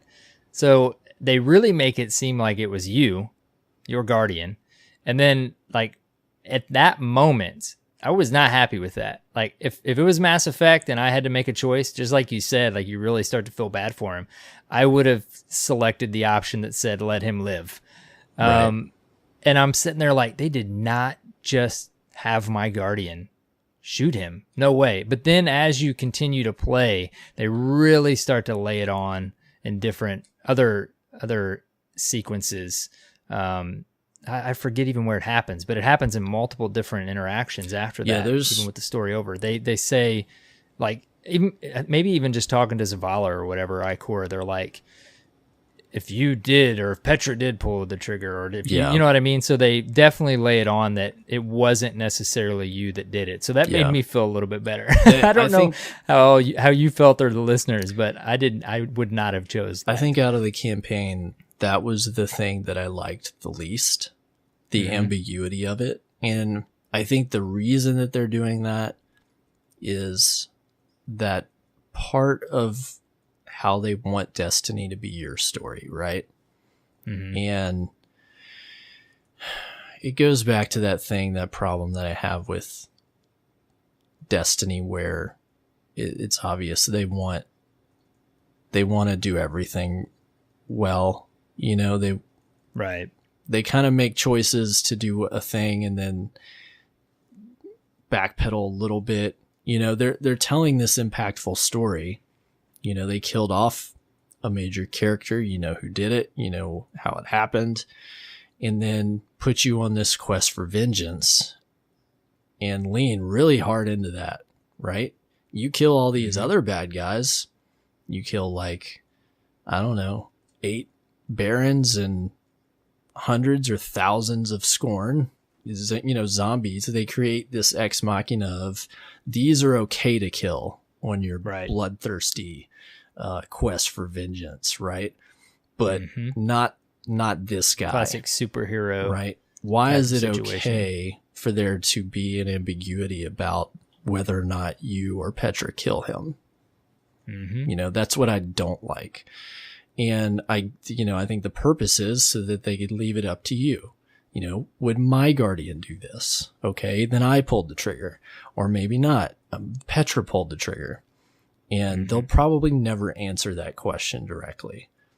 Yeah, I'm glad. I'm honestly, as a player myself, I'm glad they did that, because, again, and maybe there was a big emotional connection there for me when that happened. So I mean, it got a rise out of me. But yeah, I mean, I would not have pulled the trigger. So yeah, and that's the thing. That's just me. For you, you're happy you didn't pull it, But are you happy that somebody pulled the trigger? Like, if it wasn't not necessarily. You, are you happy that Petra killed him?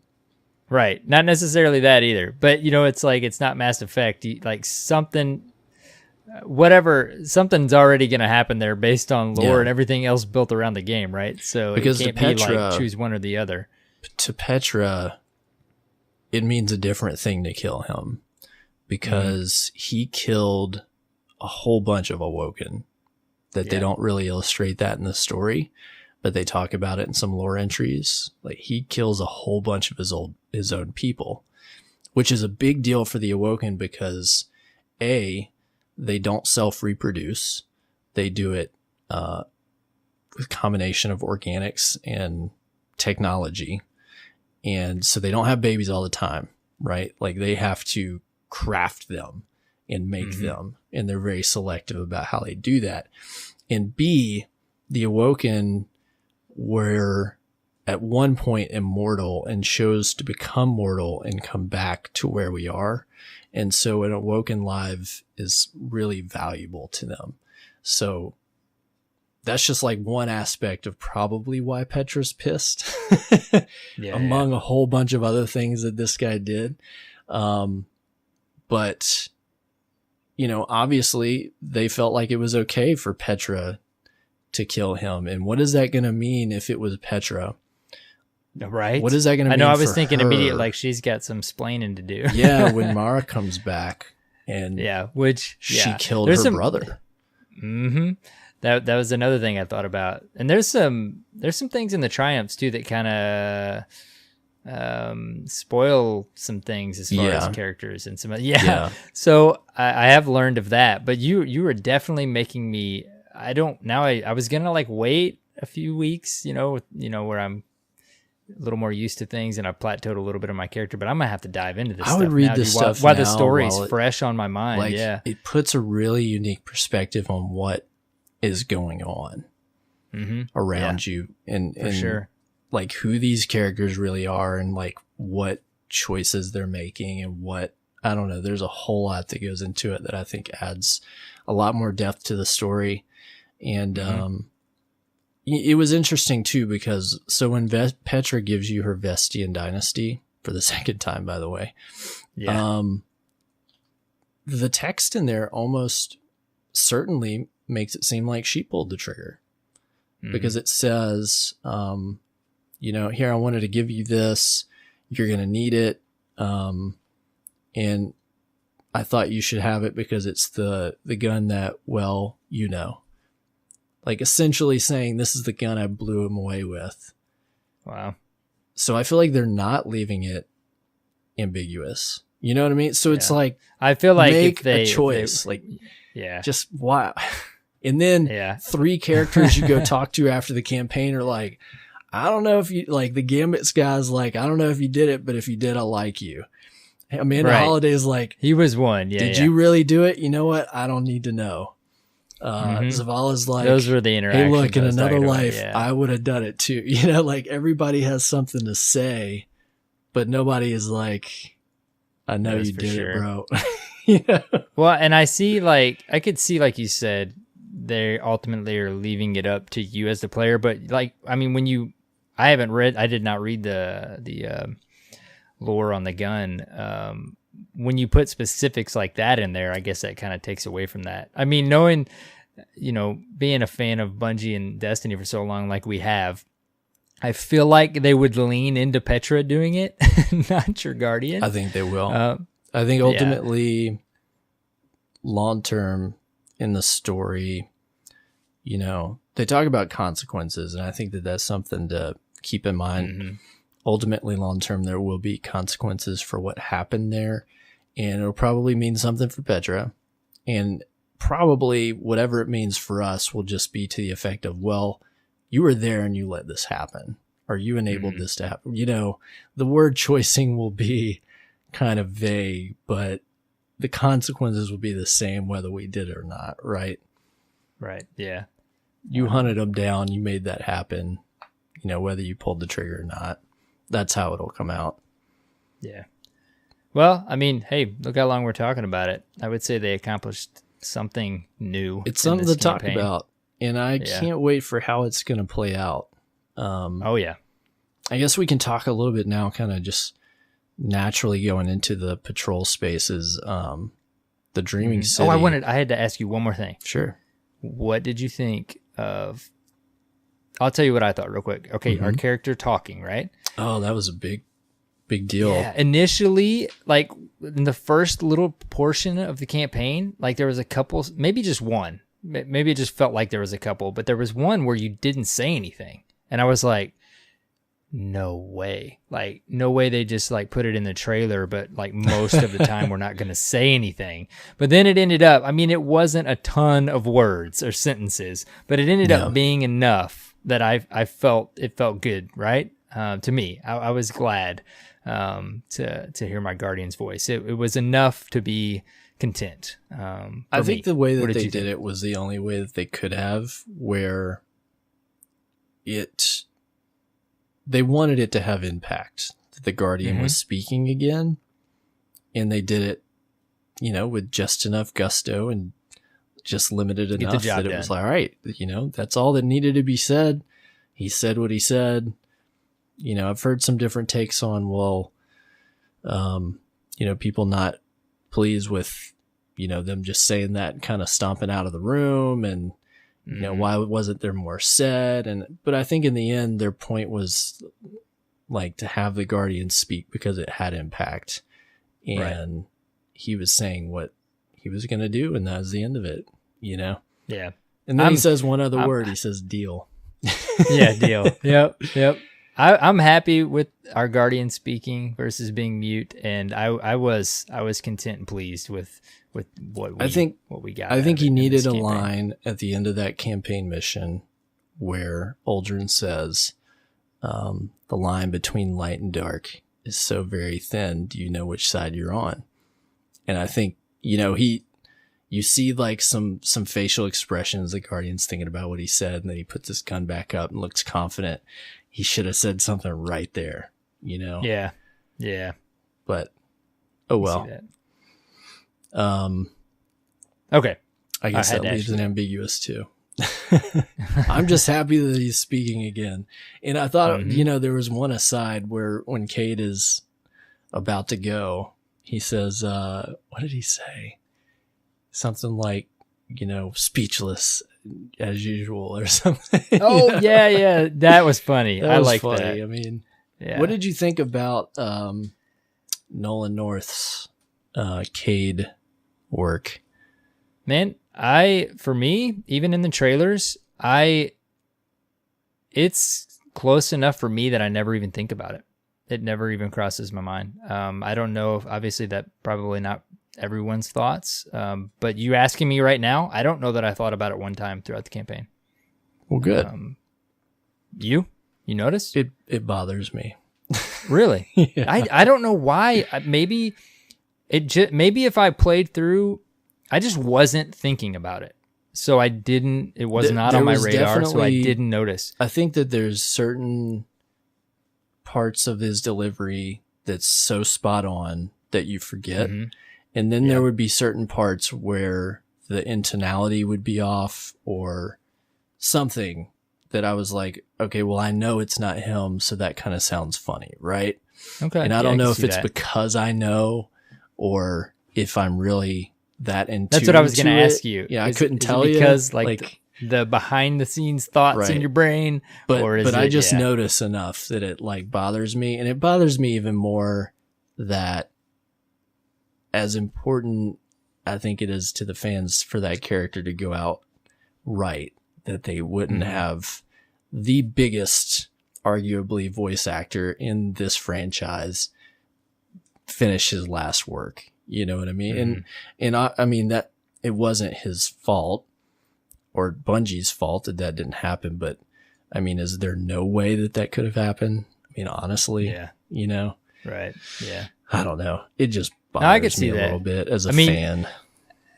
I feel like if it's something I was thinking about going into it, I, like you probably would have noticed some beats off, but it literally was not even on my radar, dude. Maybe I was just too hyped. I mean, I was not even thinking about it. I was just too hyped, I guess.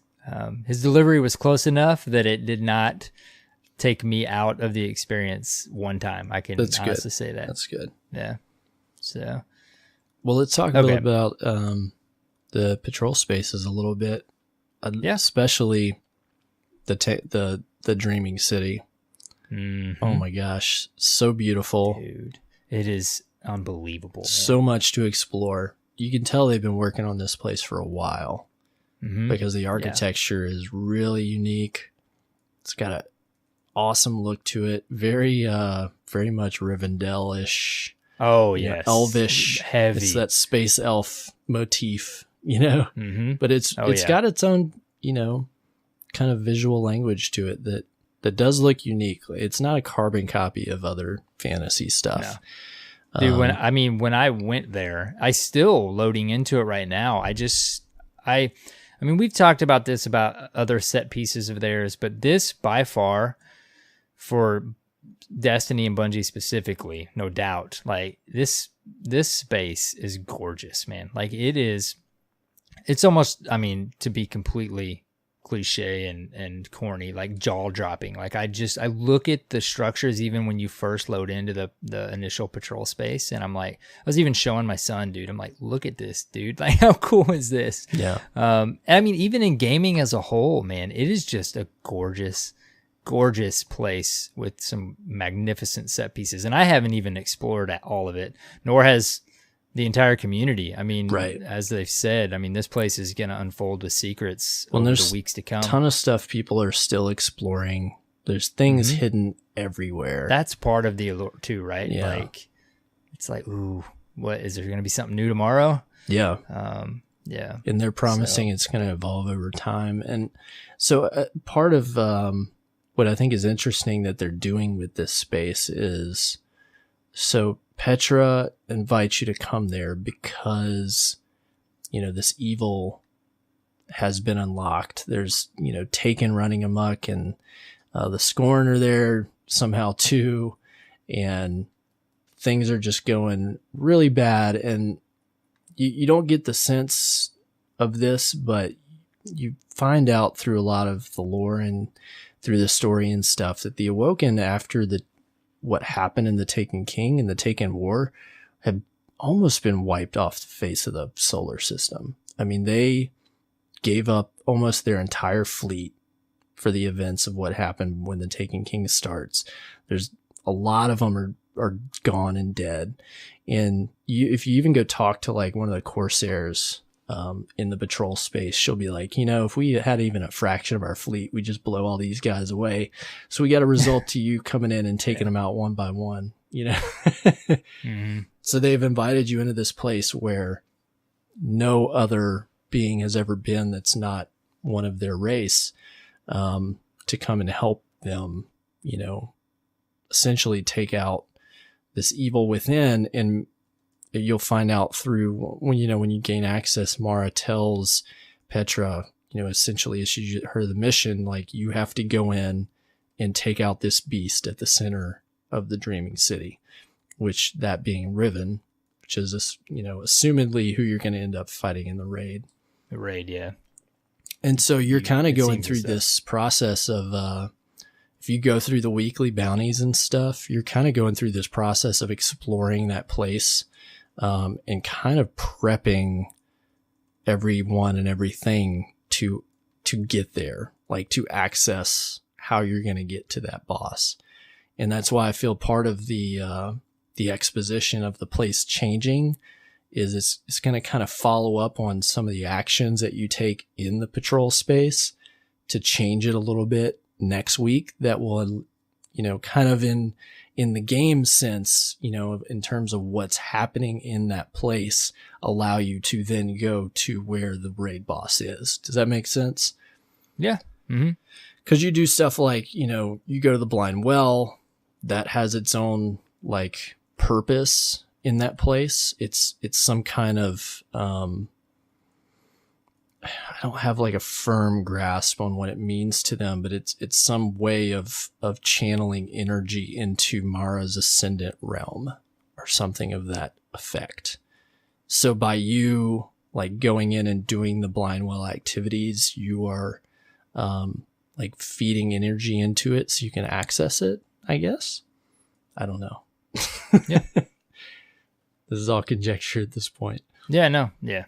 I mean, but it's cool how it all fits together. That's my point. Like, well, and that's what we love about Destiny too, is like the new horde mode, if you will, isn't just some random thing they threw in the game somewhere. Like it all has meaning, like you're getting at. So well, I've really enjoyed exploring all that, and the promise that there's going to be a lot more to do there, you know, and to find, and quests and things to run across and explore, and mysteries to solve is really fun. Yeah.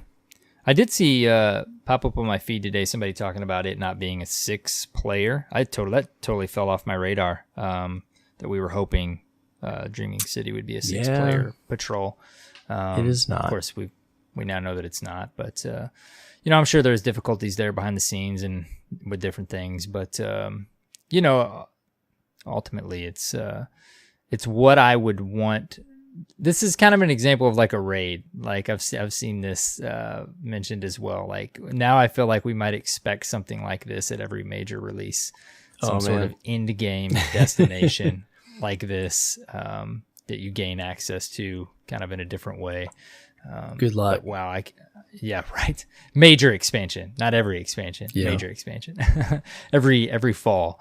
But just to touch on a little bit too, we kind of did a little bit earlier, but Tangle Short's cool too, man. It's a little bit more gritty than I get into sometimes, but it fits the environment and of course the enemy, and it works. It's a large space, and I love the lost sectors there. Yeah, those are really cool. I've done a couple. They're all really unique. Did you find the one that everybody's talking about? I don't think so. Oh yeah. Sorry, I did find that one. Yeah. I was thinking of the other one that I ran. The nightclub's funny. I actually saw that on my Twitter feed before I did it myself. And when I went in there, it's just like thumping. Was it thumping Paul McCartney? So it's playing the same track rotation that was on the Hunter Lounge jukebox in Destiny 1. In the okay, yeah. So it was his track. Yeah, to go in and it's playing like any of those songs is hilarious. It is. It's so good. I saw it. I don't know what I would have. It's a classic. That particular thing I got spoiled on my Twitter feed before I got there. Yeah. So I kind of expected it when I walked in. I don't know what I would have thought if I hadn't seen that. Very Star Wars ish, like a little bit. Yeah. What is going on here? Yeah. And then even the Tangle Shore, like I get like a very like Mad Max type of feel from it too. Just so many different themes. Yeah. And again, nothing wrong with that, man. Like it's touching on all kinds of fan vibes of different things. So I enjoy it. I'm enjoying it. Yeah, they've done a really good job with both of these destinations. They're really cool. Mm-hmm. I'd like to hear about some of the gear that you've gotten. Dude, I haven't. Gear's been an interesting thing. I mean, of course, at this point, I'm 5'10" and rocking all purples, of course, but I'm getting a lot of duplicates. I haven't. Well, I did get a pretty sweet pulse rifle. I don't even remember the name of it. I've gotten it a couple times, and I finally got a pretty cool roll on it. I like the way it looks. Yeah, that's a good one. It may actually be, go figure. I don't have my stuff pulled up right now, but then I finally got a hand cannon, an energy hand cannon, and it's 110. It's super slow. I don't feel like it hits very hard. Again, I don't remember the name of it. Sorry, but okay. I've gotten like 15 grenade launchers. Dude, it feels like Edge Transit over. Yeah, and over I don't now. understand. Yeah, like over and over and over. All again. my drops are grenade launchers. I mean, I literally, in the whole week I've played, have gotten one legendary rocket launcher. One. Wow. And I'm just when am I going to get a rocket like that I can use? Yeah. I was holding on to a blue that had cluster bombs, so I had one. Mm-hmm. I don't understand. Did you notice how all the blues, like almost, I just don't feel like it was this way in the past. Like most of my blues were duplicates, at least as a Titan. It wasn't a big pool. I mean, I feel like there was probably, from what I could judge, for each class, it seemed like there was basically 2 sets of armor that it was pulling from. Feels about right. And then, a couple different guns for each archetype, and not all the archetypes either, but I mean, obviously we don't want them spending their time making blues. And most of the blues were blues that we've seen before, either in Destiny 2 or even I don't know. I'm trying to think about stuff I've gotten, because some of the legendaries are old Destiny 1 blues. Like the what is it, the Mark II or whatever, Mark 6 hand cannon, the Duke. And then so anyways, there's some assets that we've seen before, and that's okay. I don't care as much about blues, but right, definitely, yeah. But there's plenty of gear to earn in the game. Yeah, but I'm definitely as I'm leveling. There's some stuff that I get. Seeing some dukes. I have like over and over. I've gotten like certain guns. So there's definitely some stuff that seems more common. Like I've like right side of wrong. That's a pulse rifle that goes in your energy slot. I've gotten like 10 of those. If I had to guess, and I keep getting like I think maybe it's the vouchsafe scout rifle, and that one edge transit grenade launcher is becoming a meme on Twitter right now with people complaining about getting it over and over. Yeah. Yeah. I saw some posts about the grenade launcher stuff too. I'm like, immediately I'm like out loud. Yes. I'm getting so many. Is there any one like piece of armor or weapon that you've gotten to drop that you were excited about, or something cool that you've discovered, or just anything you wanted to?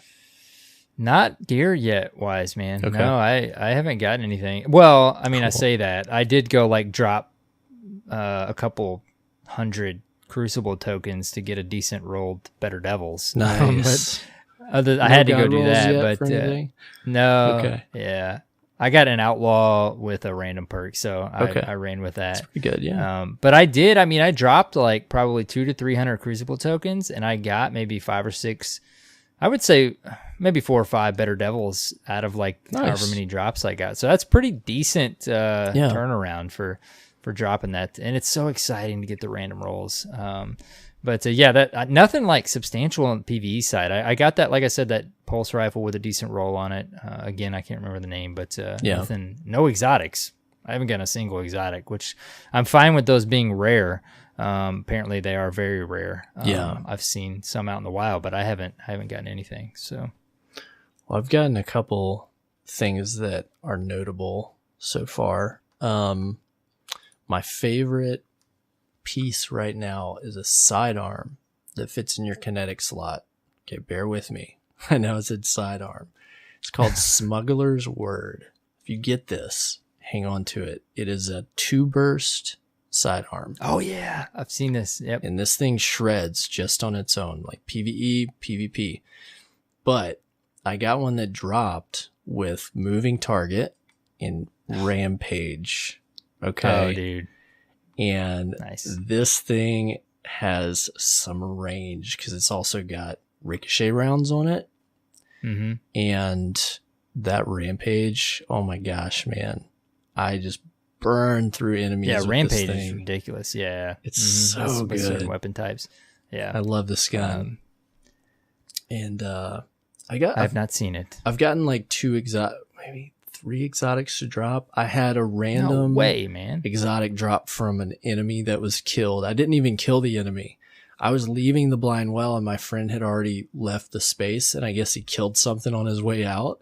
And so I'm driving out with my Sparrow, and I'm looking up ahead, and I'm like, is that an exotic engram? And I run over it, and it just decoded right into a World Line 0. Like just, bam, just popped up. And then I had the other 2 exotics I got from powerful engram drops, like from milestones. Mm-hmm. So I got an Aeon Soul Gauntlet, which was a huge disappointment on my Warlock. And then the one I was excited about that everybody's all worked up about right now is the One-Eyed Mask. Oh, yes. The Dude, Titan. there are some Titan exotics that are ridiculous. People are getting really worked up about this. Basically, One-Eyed Mask, when an enemy damages you, it marks them. And if you destroy that enemy, you get increased damage and an overshield.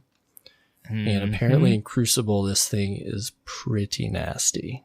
I would like to see it. I need to field test it myself personally. I haven't had enough time to do that, but yeah, I've heard the same. I've watched footage. It looks ridiculous. The chest piece too. I forget what it's called. Is it something in Most Light or something? I don't know. I think it's man.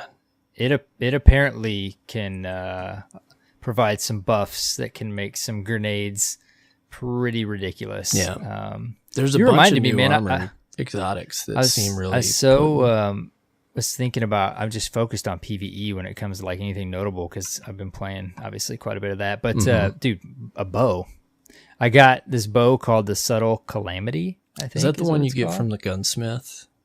Maybe it's definitely not the kinetic one you get. Yeah, it goes in your energy or special slot. It's the energy. Yeah, yep. I think and I got like 2 perks. Yeah, I dropped some tokens on the gunsmith too, so probably got it from there. I got a couple like draw time, and I got quick draw, and then a draw time perk that like precision kills make your draw time quicker or something. So, well, I've posted clips I on saw my Twitter those feed clips. and YouTube. Dude, like it's so funny you asked me any notable weapons, and I'm like, nah, not really. I mean, this or that. I wasn't even thinking about PvP, there's dude. So much loot. It's hard to know what's good right and now. You're also trading and then all things the out. roll stuff. Yeah. Yeah, and it's going to be some time for us to like really analyze everything, you know. Well, that's like this bow right now. The roll seems good on it. It feels really nice, and I mean, I feel like I'm doing work in the Crucible with it. But I mean, we just scratched the surface. Like, I don't know how bows are going to land and what's going to be the best or feel like the best or become the bow meta. Yeah. But right now, this one feels pretty crispy. I can't wait to the Trinity Ghouls out there dropping. You know, I've heard different reviews about that one, but apparently the Wish Ender, the one where we saw the tease on the trailer, you can see through walls and stuff. That one possibly is going to be obtained a different way. So I'm very interested. Yeah, it's worth mentioning. A few guns have come back, and these aren't huge spoilers because a lot of people are seeing them pop up. You can get the Queensbreaker, formerly known as the Queensbreaker bow. Oh yeah, I got that. Dude, I'm forgetting everything. I said I didn't get an exotic. I got that at a Crucible match. Sorry, I've played too much this week, dude. Like I feel like my brain is fried. Yeah, I got it at the end of a Crucible match. I feel like I need to just remember what I played this week. That's it. I did get that exotic, dude. At the end of a Crucible match, it popped up, and I was like, "No way! I just got an exotic from a Crucible match." But that was it. That's the only exotic I've gotten. Truth. Okay. And then they also have Lord of Wolves in the loot pool, and you can get a chance at those dropping from the spider bounties, the wanted bounties, apparently. Mm-hmm. I've done a couple of those. And then did you get your chaperone quest pop up? I did get that to pop up. Yeah. And then we have the Ace of Spades. I haven't been using shotguns much. Now, reportedly, because I haven't finished it, I can't say myself, the Ace of Spades is god tier. Yeah, it's I've watched several reviews on it. Every one of my friends that have picked it up over the past week were like, "Oh my god, I didn't realize it was this good." Mm-hmm. Like, there is no hand cannon like this. So that's pretty exciting. I'm in the middle of the quest. I've got some work to do on it. I kind of prioritize some power stuff over finishing it, but I'm really excited to finish it out and get my hands on it. Is it kinetic? Yes. I was thinking about this today because I'm the reason I went to get a Better Devils is because I needed a hand cannon to pair with my energy bow. Yeah. And then I'm like, dude, I need Ace of Spades. Dude. Have you seen any of the footage on the comp hand cannons? The 180? I have, yeah. Hand cannons? Yeah. Dude. We don't have to dive into that yet. We'll save that for later. But apparently there's two. I've watched many things on those already, but the Magnificent Howl perk and being a legendary, there's 2 different 180 RPM hand cannons that apparently can compete decently with that Ace of Spades. Anyways, it's just loot galore, dude. There's so much to be excited about. Cool stuff, man. And that's when it's really fun. Like, I enjoy there being this much to explore, and I love like having that fresh air breathed into the game where, I get into party chat where it's just hours of people talking about, what about this gun? Or did you guys have this? What role do you have? What we're doing right now. Yeah. There's so much to talk about. And then all the armor as well. We haven't talked a lot about armor, but it's really cool having all these different perks that you can get on armor now, and like getting that unique combination that you want. Like I have a chest piece that has like hand cannon targeting and hand cannon reserves. I'm like, oh, that's a great one. I'm going to hold on to that. Right. Or one that has the same with like linear fusion. I'm like, oh, this is going to be great for PvE, you know? And so you're kind of starting to put together builds, and there's all kinds of different combinations of things that you can use. And it just adds a lot to the game. I mean, I wasn't totally sold on random rolls, but I am now. Yeah. There's just like, we're at like the beginning stages, dude. And I'm the same as you. Like all I can think about is every time a piece of gear drops, I'm thinking about how much I can customize and how specific I can get with my build. Of course, I'm always like, as much as I love PvE, I'm leaning towards the Crucible. So I'm looking for bow perks, hand cannon perks, and then I'm looking for this, and then the Masterwork perk. And I'm like, there's just so many layers, dude. And while, you know, it does create grind, it equally creates so much excitement, especially when you get your drop, and especially when you're like adding another piece to that build of yours that you're working on, right? And even it's the cool. like, I guess the possibility of having like unique perks on guns that you would never consider, like having Rampage on that one sidearm makes it just amazing, right? Yeah. And I have this auto rifle called Tiger Spite, which is a really good stock auto rifle. It has a precision frame, so it's really stable. But I actually had it roll with so extended mag, I think is one of the stock perks. But then I actually had it roll with triple tap and under pressure. So if you're like shooting a boss and you're at the correct range where you can get crits, it's like the thing never runs out of ammo from that triple tap perk, because you just have to land like 3 in a row out of auto with a crit. It's amazing. So like there's these perks that you never would have considered. Like I've never seen triple tap on an auto rifle, but it makes it such a fun gun to play with. Yeah, I just love that we're even having these conversations now. And we're going to have more, you know. More, yeah. Like I've already gotten so specific in like what I'm looking for. Like the way I'm playing right now is bow, like initial crit shot, and then hand cannon to clean up. And I'm like, okay, I want a hand cannon with these specific perks because this is what I'm using it for specifically. And it's like the fact that I'm already thinking about that, and it's something that's in the game is just, it excites me. You're so further ahead than me, man. I'm just taking it as it comes. And when there's something interesting, I'm like, all right, I'm just going to play with this and I'm going to adapt to that, you know? Yeah.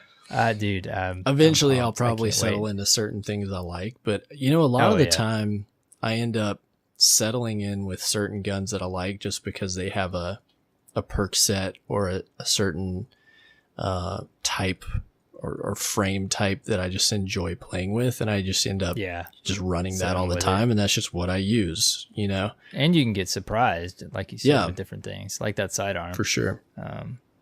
Yeah, it's good. It's good stuff, dude. It's good stuff. Gear, man. It's all about the gear. There's a lot of other, you know, there's a lot of stuff to talk about. I think one important thing that we should talk about for a minute is some of the systems of how you progress and how you pursue rewards in the game. Because they've changed it a bit from the milestone centric, in-game activities. While we still have those, it's a series of like daily and weekly challenges. And it's interesting because there seems like there's a lot more to do, but I think the power climb is a lot slower now. Yeah. And so there's more to do, and a lot of those things feel rewarding, but you're not climbing as fast. And that's one of the things that I do like, is that there's so much to do between bounties, quests that you're doing, and the weekly stuff you're doing, the daily stuff you're doing. I feel like I always have something to go pursue. And that might not always be You know, it may not always be as much to do as, you know, this first week or even first month. But I like that there's a lot of things to pursue, you know?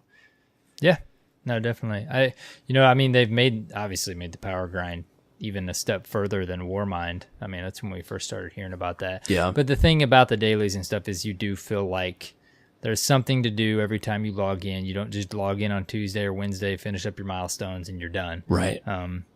It gives you, I mean, then there's also the bounties. I mean, there's weekly bounties, like the most difficult one from Spider. That one's a powerful engram each week too, I think. So I think Petra even has some, but you know, there's just that layer of always something to do. Now we kind of touched on it earlier. I do hope I missed the milestone blade, as we called it. Like, I hope we do see that more often than not at all. Right. Even more than the raid, because I did like that. But at the same time, it may just take, you know, it may be the fact that it's going to take a little getting used to this new daily system and the little yellow gold nodes on the stuff. I think that my struggle with the way that they've laid things out this week is I'm having to spend a lot of time going through menus. Yeah. And they have a great UI in Destiny. You know, the way that you have a cursor and how you navigate. I mean, their UI is award winning, but I think my hang up is that coming from a couple different systems we've seen in Destiny, the lifespan, right? We've got the original vanilla version that had there was a lot less to do. So there was a lot less going on, right? And then once we moved into like the Taken King and later phases of Destiny 1, it became a lot more sophisticated. There was more to do. There was the quest section of the UI where you tracked things. There was bounties that you tracked. There were, you know, there's a lot of different things that you keep up with. But I feel like by the time we got to the end of, or even to Rise of Iron, they had it really streamlined. Like, it was pretty easy to figure out what you were supposed to be doing, where to find stuff. And then when we moved into Destiny 2, they streamlined things even more. They made it a lot more simplified so that it was easier for players to know, okay, here's what you can do. You know, here's the things that you should be doing if you want to progress, or you want to get new gear, or you want to build your power, whatever it is. And in a lot of ways, I liked that system because it took a lot of the guesswork, or it took a lot of the brain power out of it, right? You just went to your list, you pulled left trigger. All right, here's what I do, you know?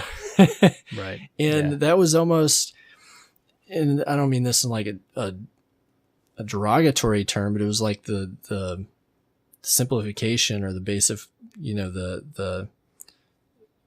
they made the Destiny experience a lot more accessible, put it that way. And there was, you know, two sides to that. Some people didn't like that. Some people did. But now we're at a place where they added a whole bunch of layers without the graceful UI that they added in like the Taken King to manage it. So they basically have dumped a ton of stuff in the director. So you've got to go into menus and submenus to see, okay, you know, what's here, what's there. There's no quick look at here's what you can do today. You have to kind of go and dig through stuff, and then you have to mentally keep up with that, right? So you decide, okay, well, I'm going to go do this daily Crucible thing. And an hour later you're done. You're like, okay, so what else is there to do today? Let me go back through. I'm going to look again. Oh yeah. Okay. Petra has this. Then you go into this other menu. Oh, okay.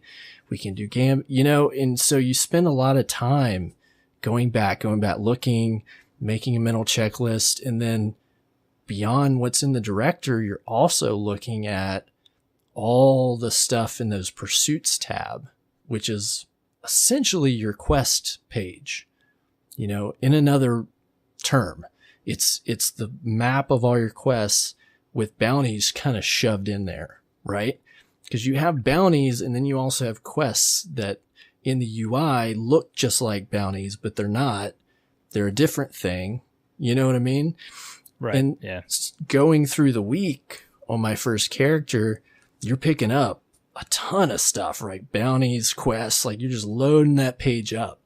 And I found as I eliminated things, everything got kind of jumbled up and there was no way to sort it. So I'm having to go through each one and I'm like, wait, what is this one? Okay, is this a weekly? No, that's a day. Okay, I can't do that. That's expired. Okay, here's a Petra bounty on the second row, the third row, and the fourth row. What are these? It's kind of a mess. Yeah. I mean, for me, like immediately I was thinking weekly reset stuff would be on the milestone blade. And then, daily stuff would be buried down into the UI of the director. And then, of course, we have bounties.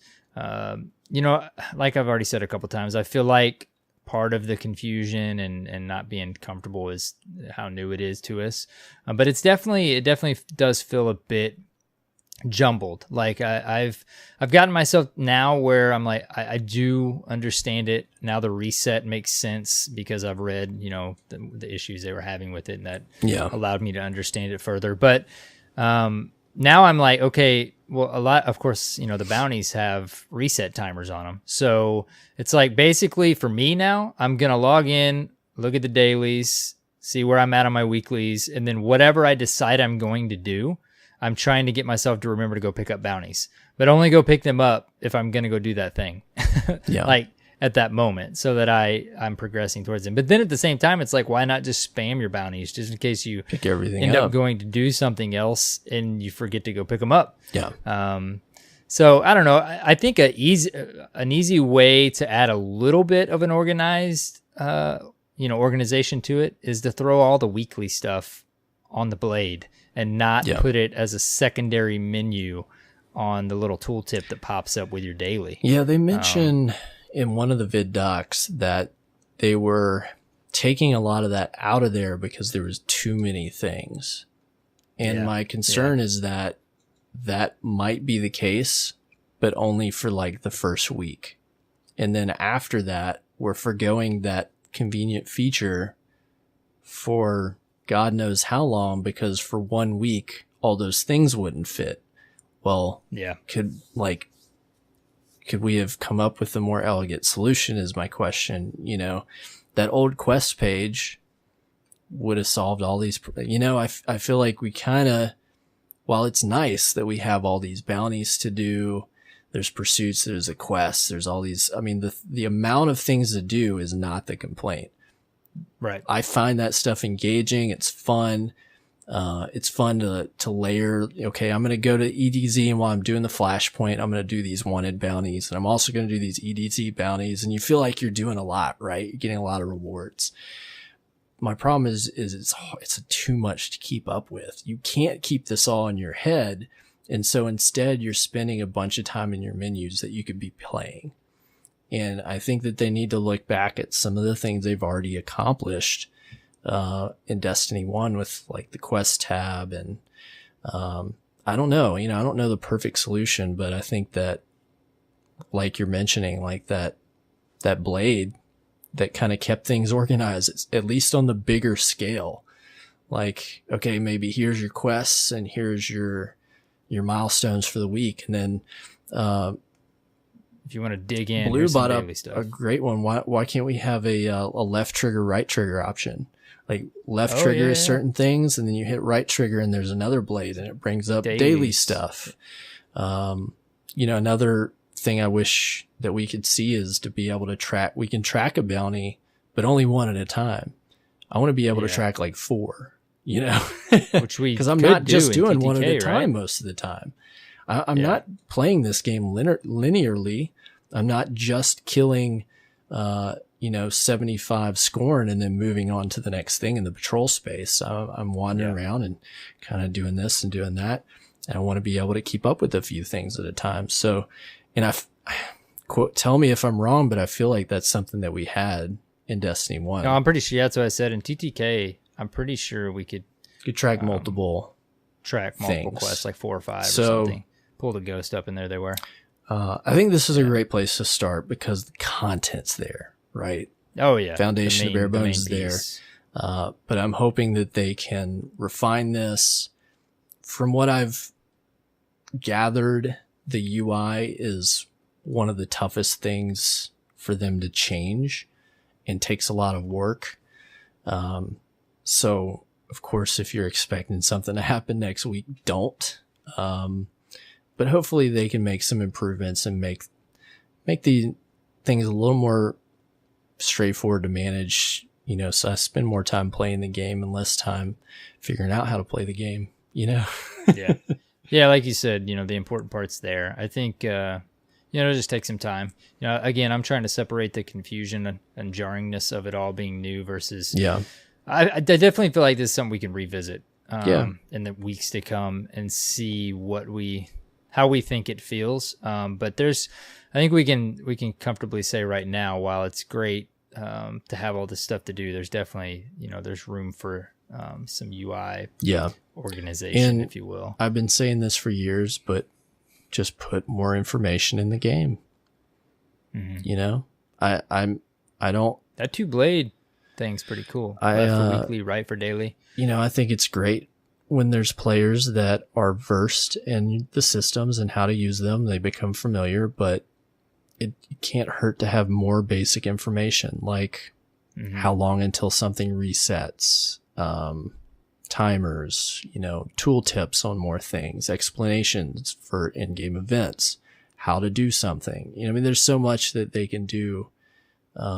And some of it, I think, is, you infer things based on the UI. I think that's what they want. But sometimes I think there just needs to be just flat out just data. Just tell us things, Yes. Very specific. Yeah.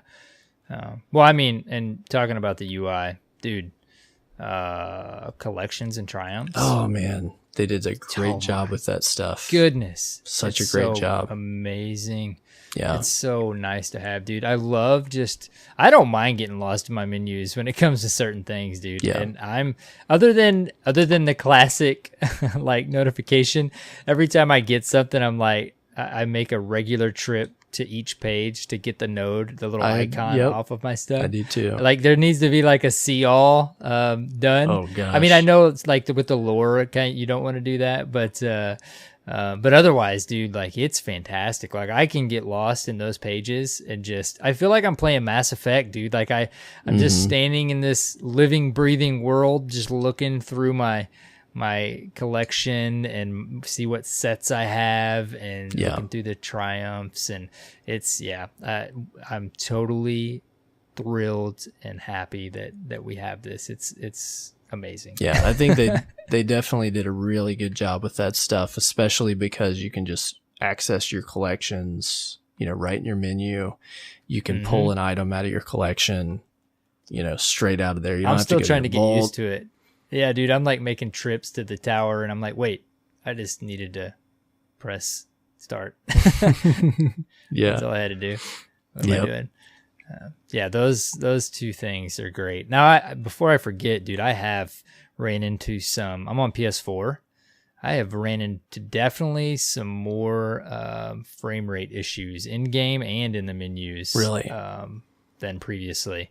I was going to ask if you were on the Xbox side. Not like crazy, like super regular, but definitely more often than before. Even some lag in the menus. I feel like maybe that's something that could possibly be polished a bit over time. I will say, so, I got the Xbox One X and oh, that's right. Yeah, I remember you telling me that. Really improves on some of those issues I was having before Forsaken. I just have the base PS4. Yeah, I've definitely seen an increase in that stuff. I've talked to some guys, some buddies that are still on the original Xboxes that are definitely experiencing long load times for stuff, including like accessing menus. It's actually really obvious now when somebody is joining an activity like a strike. Those load faster for players on these more recent consoles. And so I'll load into a strike and sit there for 20 plus seconds and nothing will happen. Like the strike won't start because it's waiting for that other player to load it in. And so it's kind of becoming obvious, you know, how much better a more powerful system runs this. And I guess, you know, what can you do about that? But it seems like it needs some optimization or something. I don't know if that's even feasible. But it plays a lot better on a newer machine. I can tell you that. Like, things load a lot quicker. It runs pretty smooth. My menus load pretty smooth. It's nice. I mean, again, and it's not like super jarring, but it's definitely just more often. Yeah, I'm interested in how the PS4 Pro does on that side of things. Yeah, me too. I know that it's supposedly not quite as powerful as the Xbox One X. I don't know if that's, you know, a trivial difference, but yeah, I would say it's a better experience on this. And I don't even have a 4K monitor. It's totally just, you know, the better processor is what I'm enjoying here, you know? Right. Yeah. Well, one last thing we got to talk about that you had talked a little bit about on Twitter was the changes to how engrams work now. Dude, I've been thinking about this since I figured it out. I sent out a tweet and then immediately got some responses because I didn't realize it was the case yet. They didn't have this in patch notes or anything. No, I don't think so. Yeah. So what it is basically is, I'm sure many of you know, when you pick up an engram now, it auto decrypts or decodes. If you look at the tooltip of the Cryptarch, it says decrypts and decodes. I never know which one to use. But it auto decodes, and I've thought about this, dude, and I guess it auto decodes right away, shows you your loot versus getting an engram and having to take it back to Raul or whoever your Cryptarch is back in the day. So I think what I've landed on is a Destiny universe with both would be ideal. I threw up a poll, which I'm going to wait a little bit. We might talk about it next week. Right now, you know, by not a huge margin, people are saying they prefer the auto decode.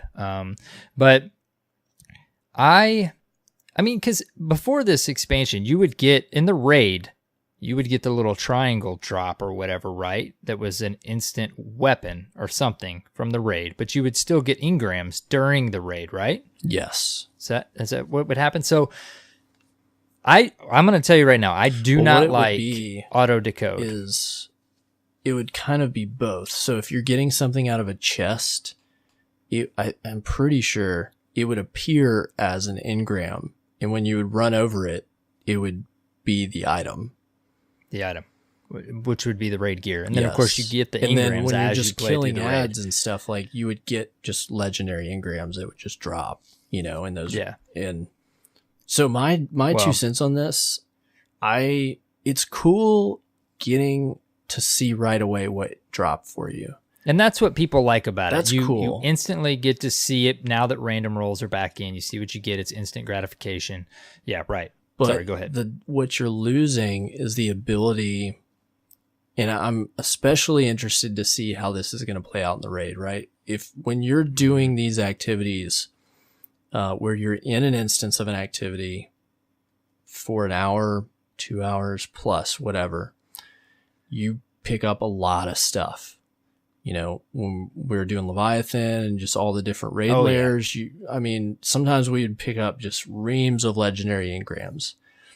And that was fine because you had your own space where you could put those, right? They're not taking up inventory space. So you didn't always have to worry about losing stuff, and then they could roll over into your postmaster, which you couldn't pick up. And so when the raid was over, you could go and you could decrypt all those and see what you got. But now you're getting them on the spot, and now it's an inventory problem. I'm having to constantly, okay, stop. Well, now my stuff's full. Okay, do I want to keep all this? All right, let me drag it into my vault and dim real quick. And that's fine, but not everybody can do that. So now you're having to manage more inventory on the fly rather than, okay, at the end of this strike or this play session, I'll go to the tower and then I'll kind of look through my stuff and I can manage it right. You know, so there's a drawback to it that I think is going to become more obvious. Well, that's I'm glad you have that angle of it, because that's important as far as like technical aspect of the way the game's going to function. I'm not saying it's any less important. No, my view is any less important. Yours is very important because it's an inventory problem. My view is like, I'm not a fan, dude. Like, I get, somebody brought it to my attention on Twitter, like the community did ask for a long time, like for some aspect of auto decode because of that. They want to know what they have. Ultimately, I understand. It's just an extra trip to the Cryptarch to see what you got. But man, it is just part of the experience for me. If you listen to like the last 5 episodes, at some point in multiple of those, I mention how exciting it was going to be to get a legendary engram out in the wild or whatever you're doing. See that thing pop up, see it go in your inventory, go back to Raul at the end of the night, do your tower visit before you go to bed. I mean, we talked about this way back in the Trials days when they implemented some stuff into the game. It's so cool to end your night with a tower visit and just finalize all the loot that you got. Put some tokens in here, pop some engrams, all that kind of stuff. Just cap off the night and go to bed after a nice loot opening session. And that experience for me is it's just a big deal to me, dude. Like, I want that engram in my inventory, especially with random rolls. I totally understand you Guardians out there that just want to see that roll you got real quick. But I don't know what it is, dude. Maybe we've just done it for so long. I want to stack up those engrams, those non-powerful engrams. The only value that will come from them is a random roll. Yeah. Basically, I want to take them back to Raul and I want to just spam them before I go to sleep, man. I don't know what it is. I don't like 100%. Now we do have the prime engrams, but dude, that's like one a day, maybe. I used to have a play session, dude. I can't imagine like the couple times I ran the raid, I had so many engrams, but just playing, being like a non-regular raider, just a 2 to 4 hour play session, dude, I would have plenty of engrams to take back. I think to at the Raul. end of the day, it's a destiny ritual, and that's what it's kind of partly taking away. And there is something inertly fun about an engram opening party, It is. It's just, it's part of the game. I understand it's an extra trip. That's why I think a world with both. Granted, we kind of have both now. I understand we have prime engrams, but it's just not the same. I've always felt like there needs to be options in the game that you can decide how you want to handle all the loot, like auto for blues, dismantle blues, and auto dismantle blues. Maybe you could auto decrypt legendaries, or you could say, no, I want legendary engrams just to stay decrypted, and they would go into, I mean, I would love that degree of control so that each player could do what they like, and it would also help you. So maybe most of the time you let purples auto decrypt, and then if you're going into the raid, you're saying, okay, no, make those stay decrypted as engrams, and I pick them up that way so that I don't have to worry about controlling inventory while I'm in the raid. That would solve it, right? Yeah, dude. I don't know. I watched a More Console video this week. That dude cracks me up, but I got to meet him at the summit. He's just as funny and nice as in person, but he always ends his videos with a loot haul of engrams. He just has a stack of them from a play session, and he pops them all at the end, and it's hilarious and it's awesome to watch, and it doesn't matter if it's duplicates. Like, it's just fun to watch. And he's like, in his last video, he's like, this is a sad day, Guardians. Like, he's not a fan either. Like, he, other than prime engrams, he can't really, he can't do it anymore. And I don't know what it is, man. Like, I'd be interested. Tweet at us at Destiny Reset. Just let us know what you think. We've got that poll.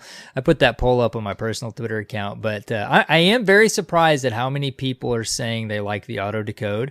But at this point, it's like, what does the Cryptarch do? He decodes prime engrams and he deletes your shaders. Like what? I just miss it, dude. Like, I don't know that I've ever been so certain on something, but I am 100% certain. I want my decoding back. Even if some stuff's auto decode, please, Bungo, give me Bungo, how dare you? My engrams back. Sorry. How dare you, Bungo? Give me my Ingram decoding back at Raul. I mean, the Cryptarch Twitter account, man. Like, what's he gonna do? He has like Poor guy. several 100,000 followers. I mean, I guess just delete Just your gonna account have to shut it down. or just tweet out a bunch of different shaders. Yeah. Here's the shaders I Anyways. dismantled today. Yeah. All Anyways, right. man, I don't know why, but I am super passionate about this. I miss No, I it. That understand. was part of what I was. Honestly, as small as it seems, There's I little was so things, looking you forward know? to it. Yeah. Little things. Anyways, Well, I think overall my take on Forsaken is really positive. I've had so much fun this week. Experiencing all this content and just digging in and grinding and playing all this stuff. And I say grind, but it's like a really fresh grind that's a lot of fun to do. And that's the part of Destiny that, you know, it just reminds me of that great grindy feeling that we got out of Destiny 1 that really kept you hooked and has been missing for a little while, you know? Oh yeah. This is what we've been saying, dude. Even what the developers have been saying, like this is D1 and D2 combined. Like I mean, we can tell, I think this early on, one reset in, like this is the best experience of Destiny, I think that we've had. I mean, dude, there's going to be so many things we're going to talk about in the weeks to come. I mean, we haven't even talked about Gambit that much in this episode. We'll talk more about Gambit. Gambit, I'm loving Gambit. Is unreal, dude. Gambit is unbelievable. We'll talk more about Gambit. The mods seem cool. They're pretty rare, but they seem cool. Masterwork system, like there's so much, dude. Like there, without a doubt, like it doesn't feel like a grind. It just feels like fun. Like I'm having a blast. Absolutely. And to know there's secrets, dude. The Dreaming City is going to evolve. They've said 100% there's secret quests out there.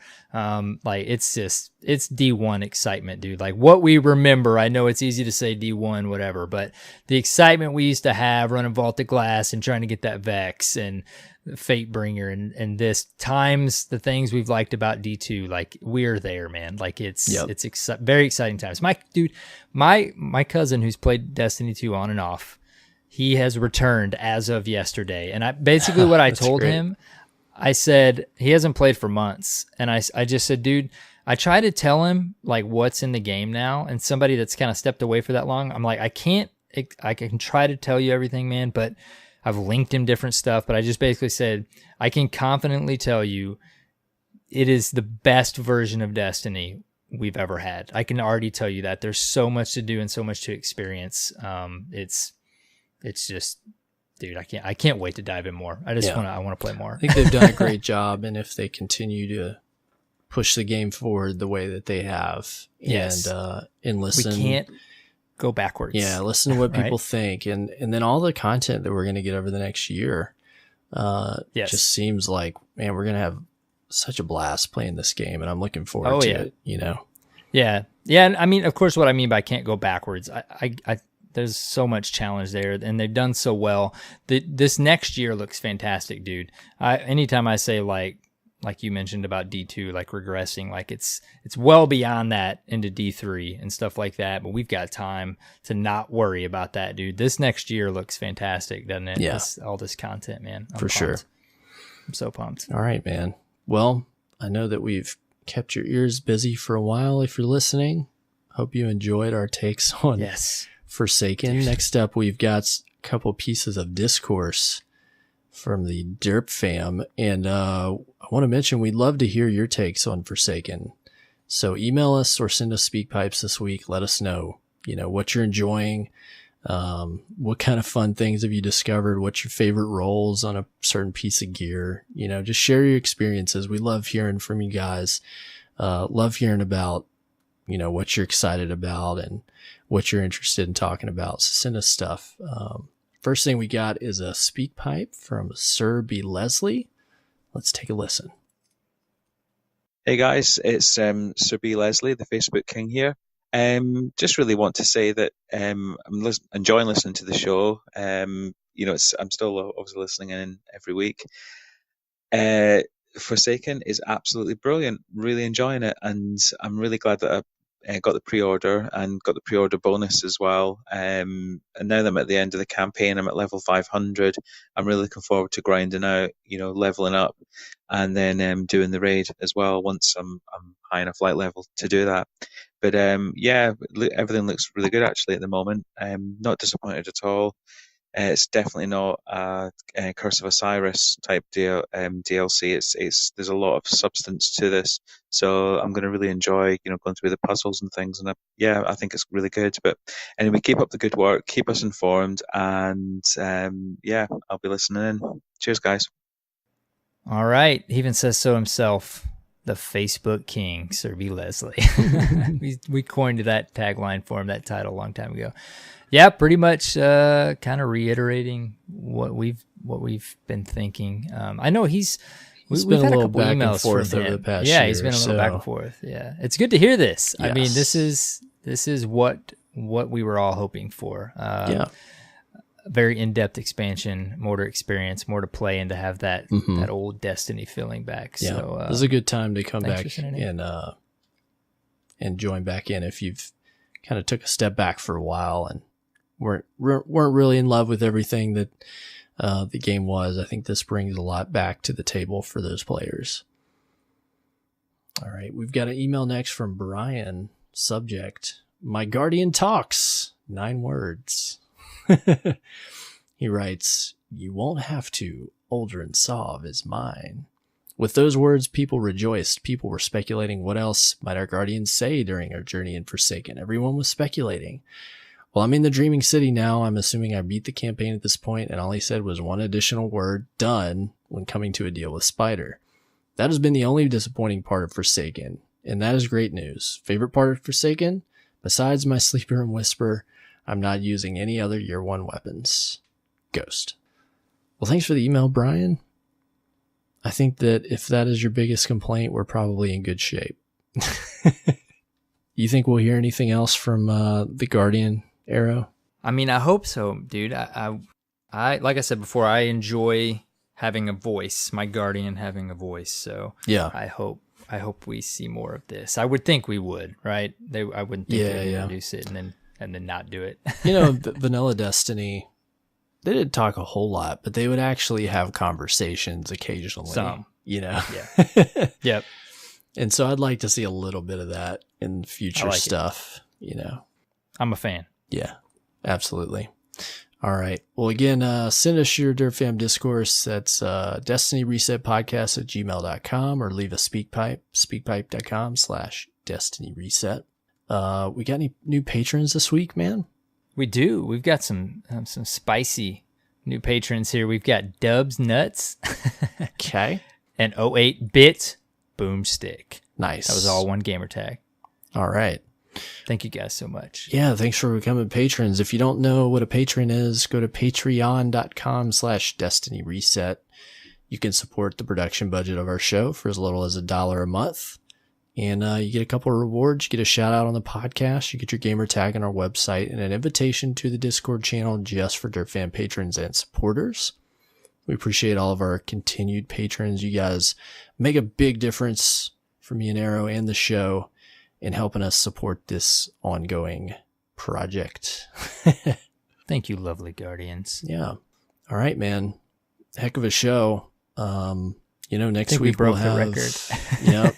We'll have a lot more to talk about next week. Of course, the raid will launch. I'm going to go try to dive into that, and who knows what else is in store for us. But we'll have a fun month and shoot a fun year covering Destiny Forsaken. Oh man, it's exciting times. I feel like we could do a whole show on Gambit. At some point. At this point, we've hit record time here without even diving into a couple things. So yeah, dude, it's an exciting time. It's exciting. All right, man. Well, where can people find you if they want to hear more from you? You can find me on Twitter, YouTube, and Twitch at AER0KNIGHT with a 0. I can confidently say, just like I thought would be the case, my YouTube channel is already being taken over with bow clips. So if that interests you at all, go check out my YouTube channel. What about you, man? You can find me at CyborgSasquatch on Twitter and Mixer.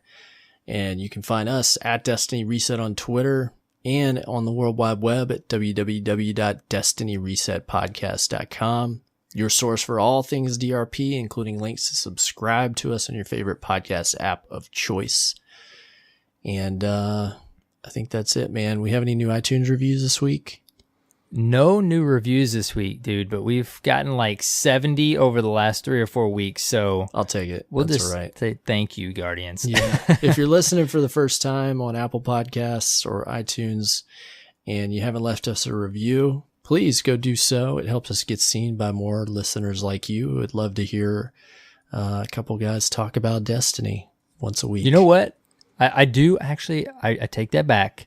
We did get one review. It just wasn't written. So we're still going strong. All right. We're still on a streak. We're still on a streak. Good. Thank you, Guardian, wherever you are. Thank you so much. Kept the streak alive. Yeah. All right, dude. See you, Starside. Until next week, have fun playing Destiny 2. And take care, Guardians.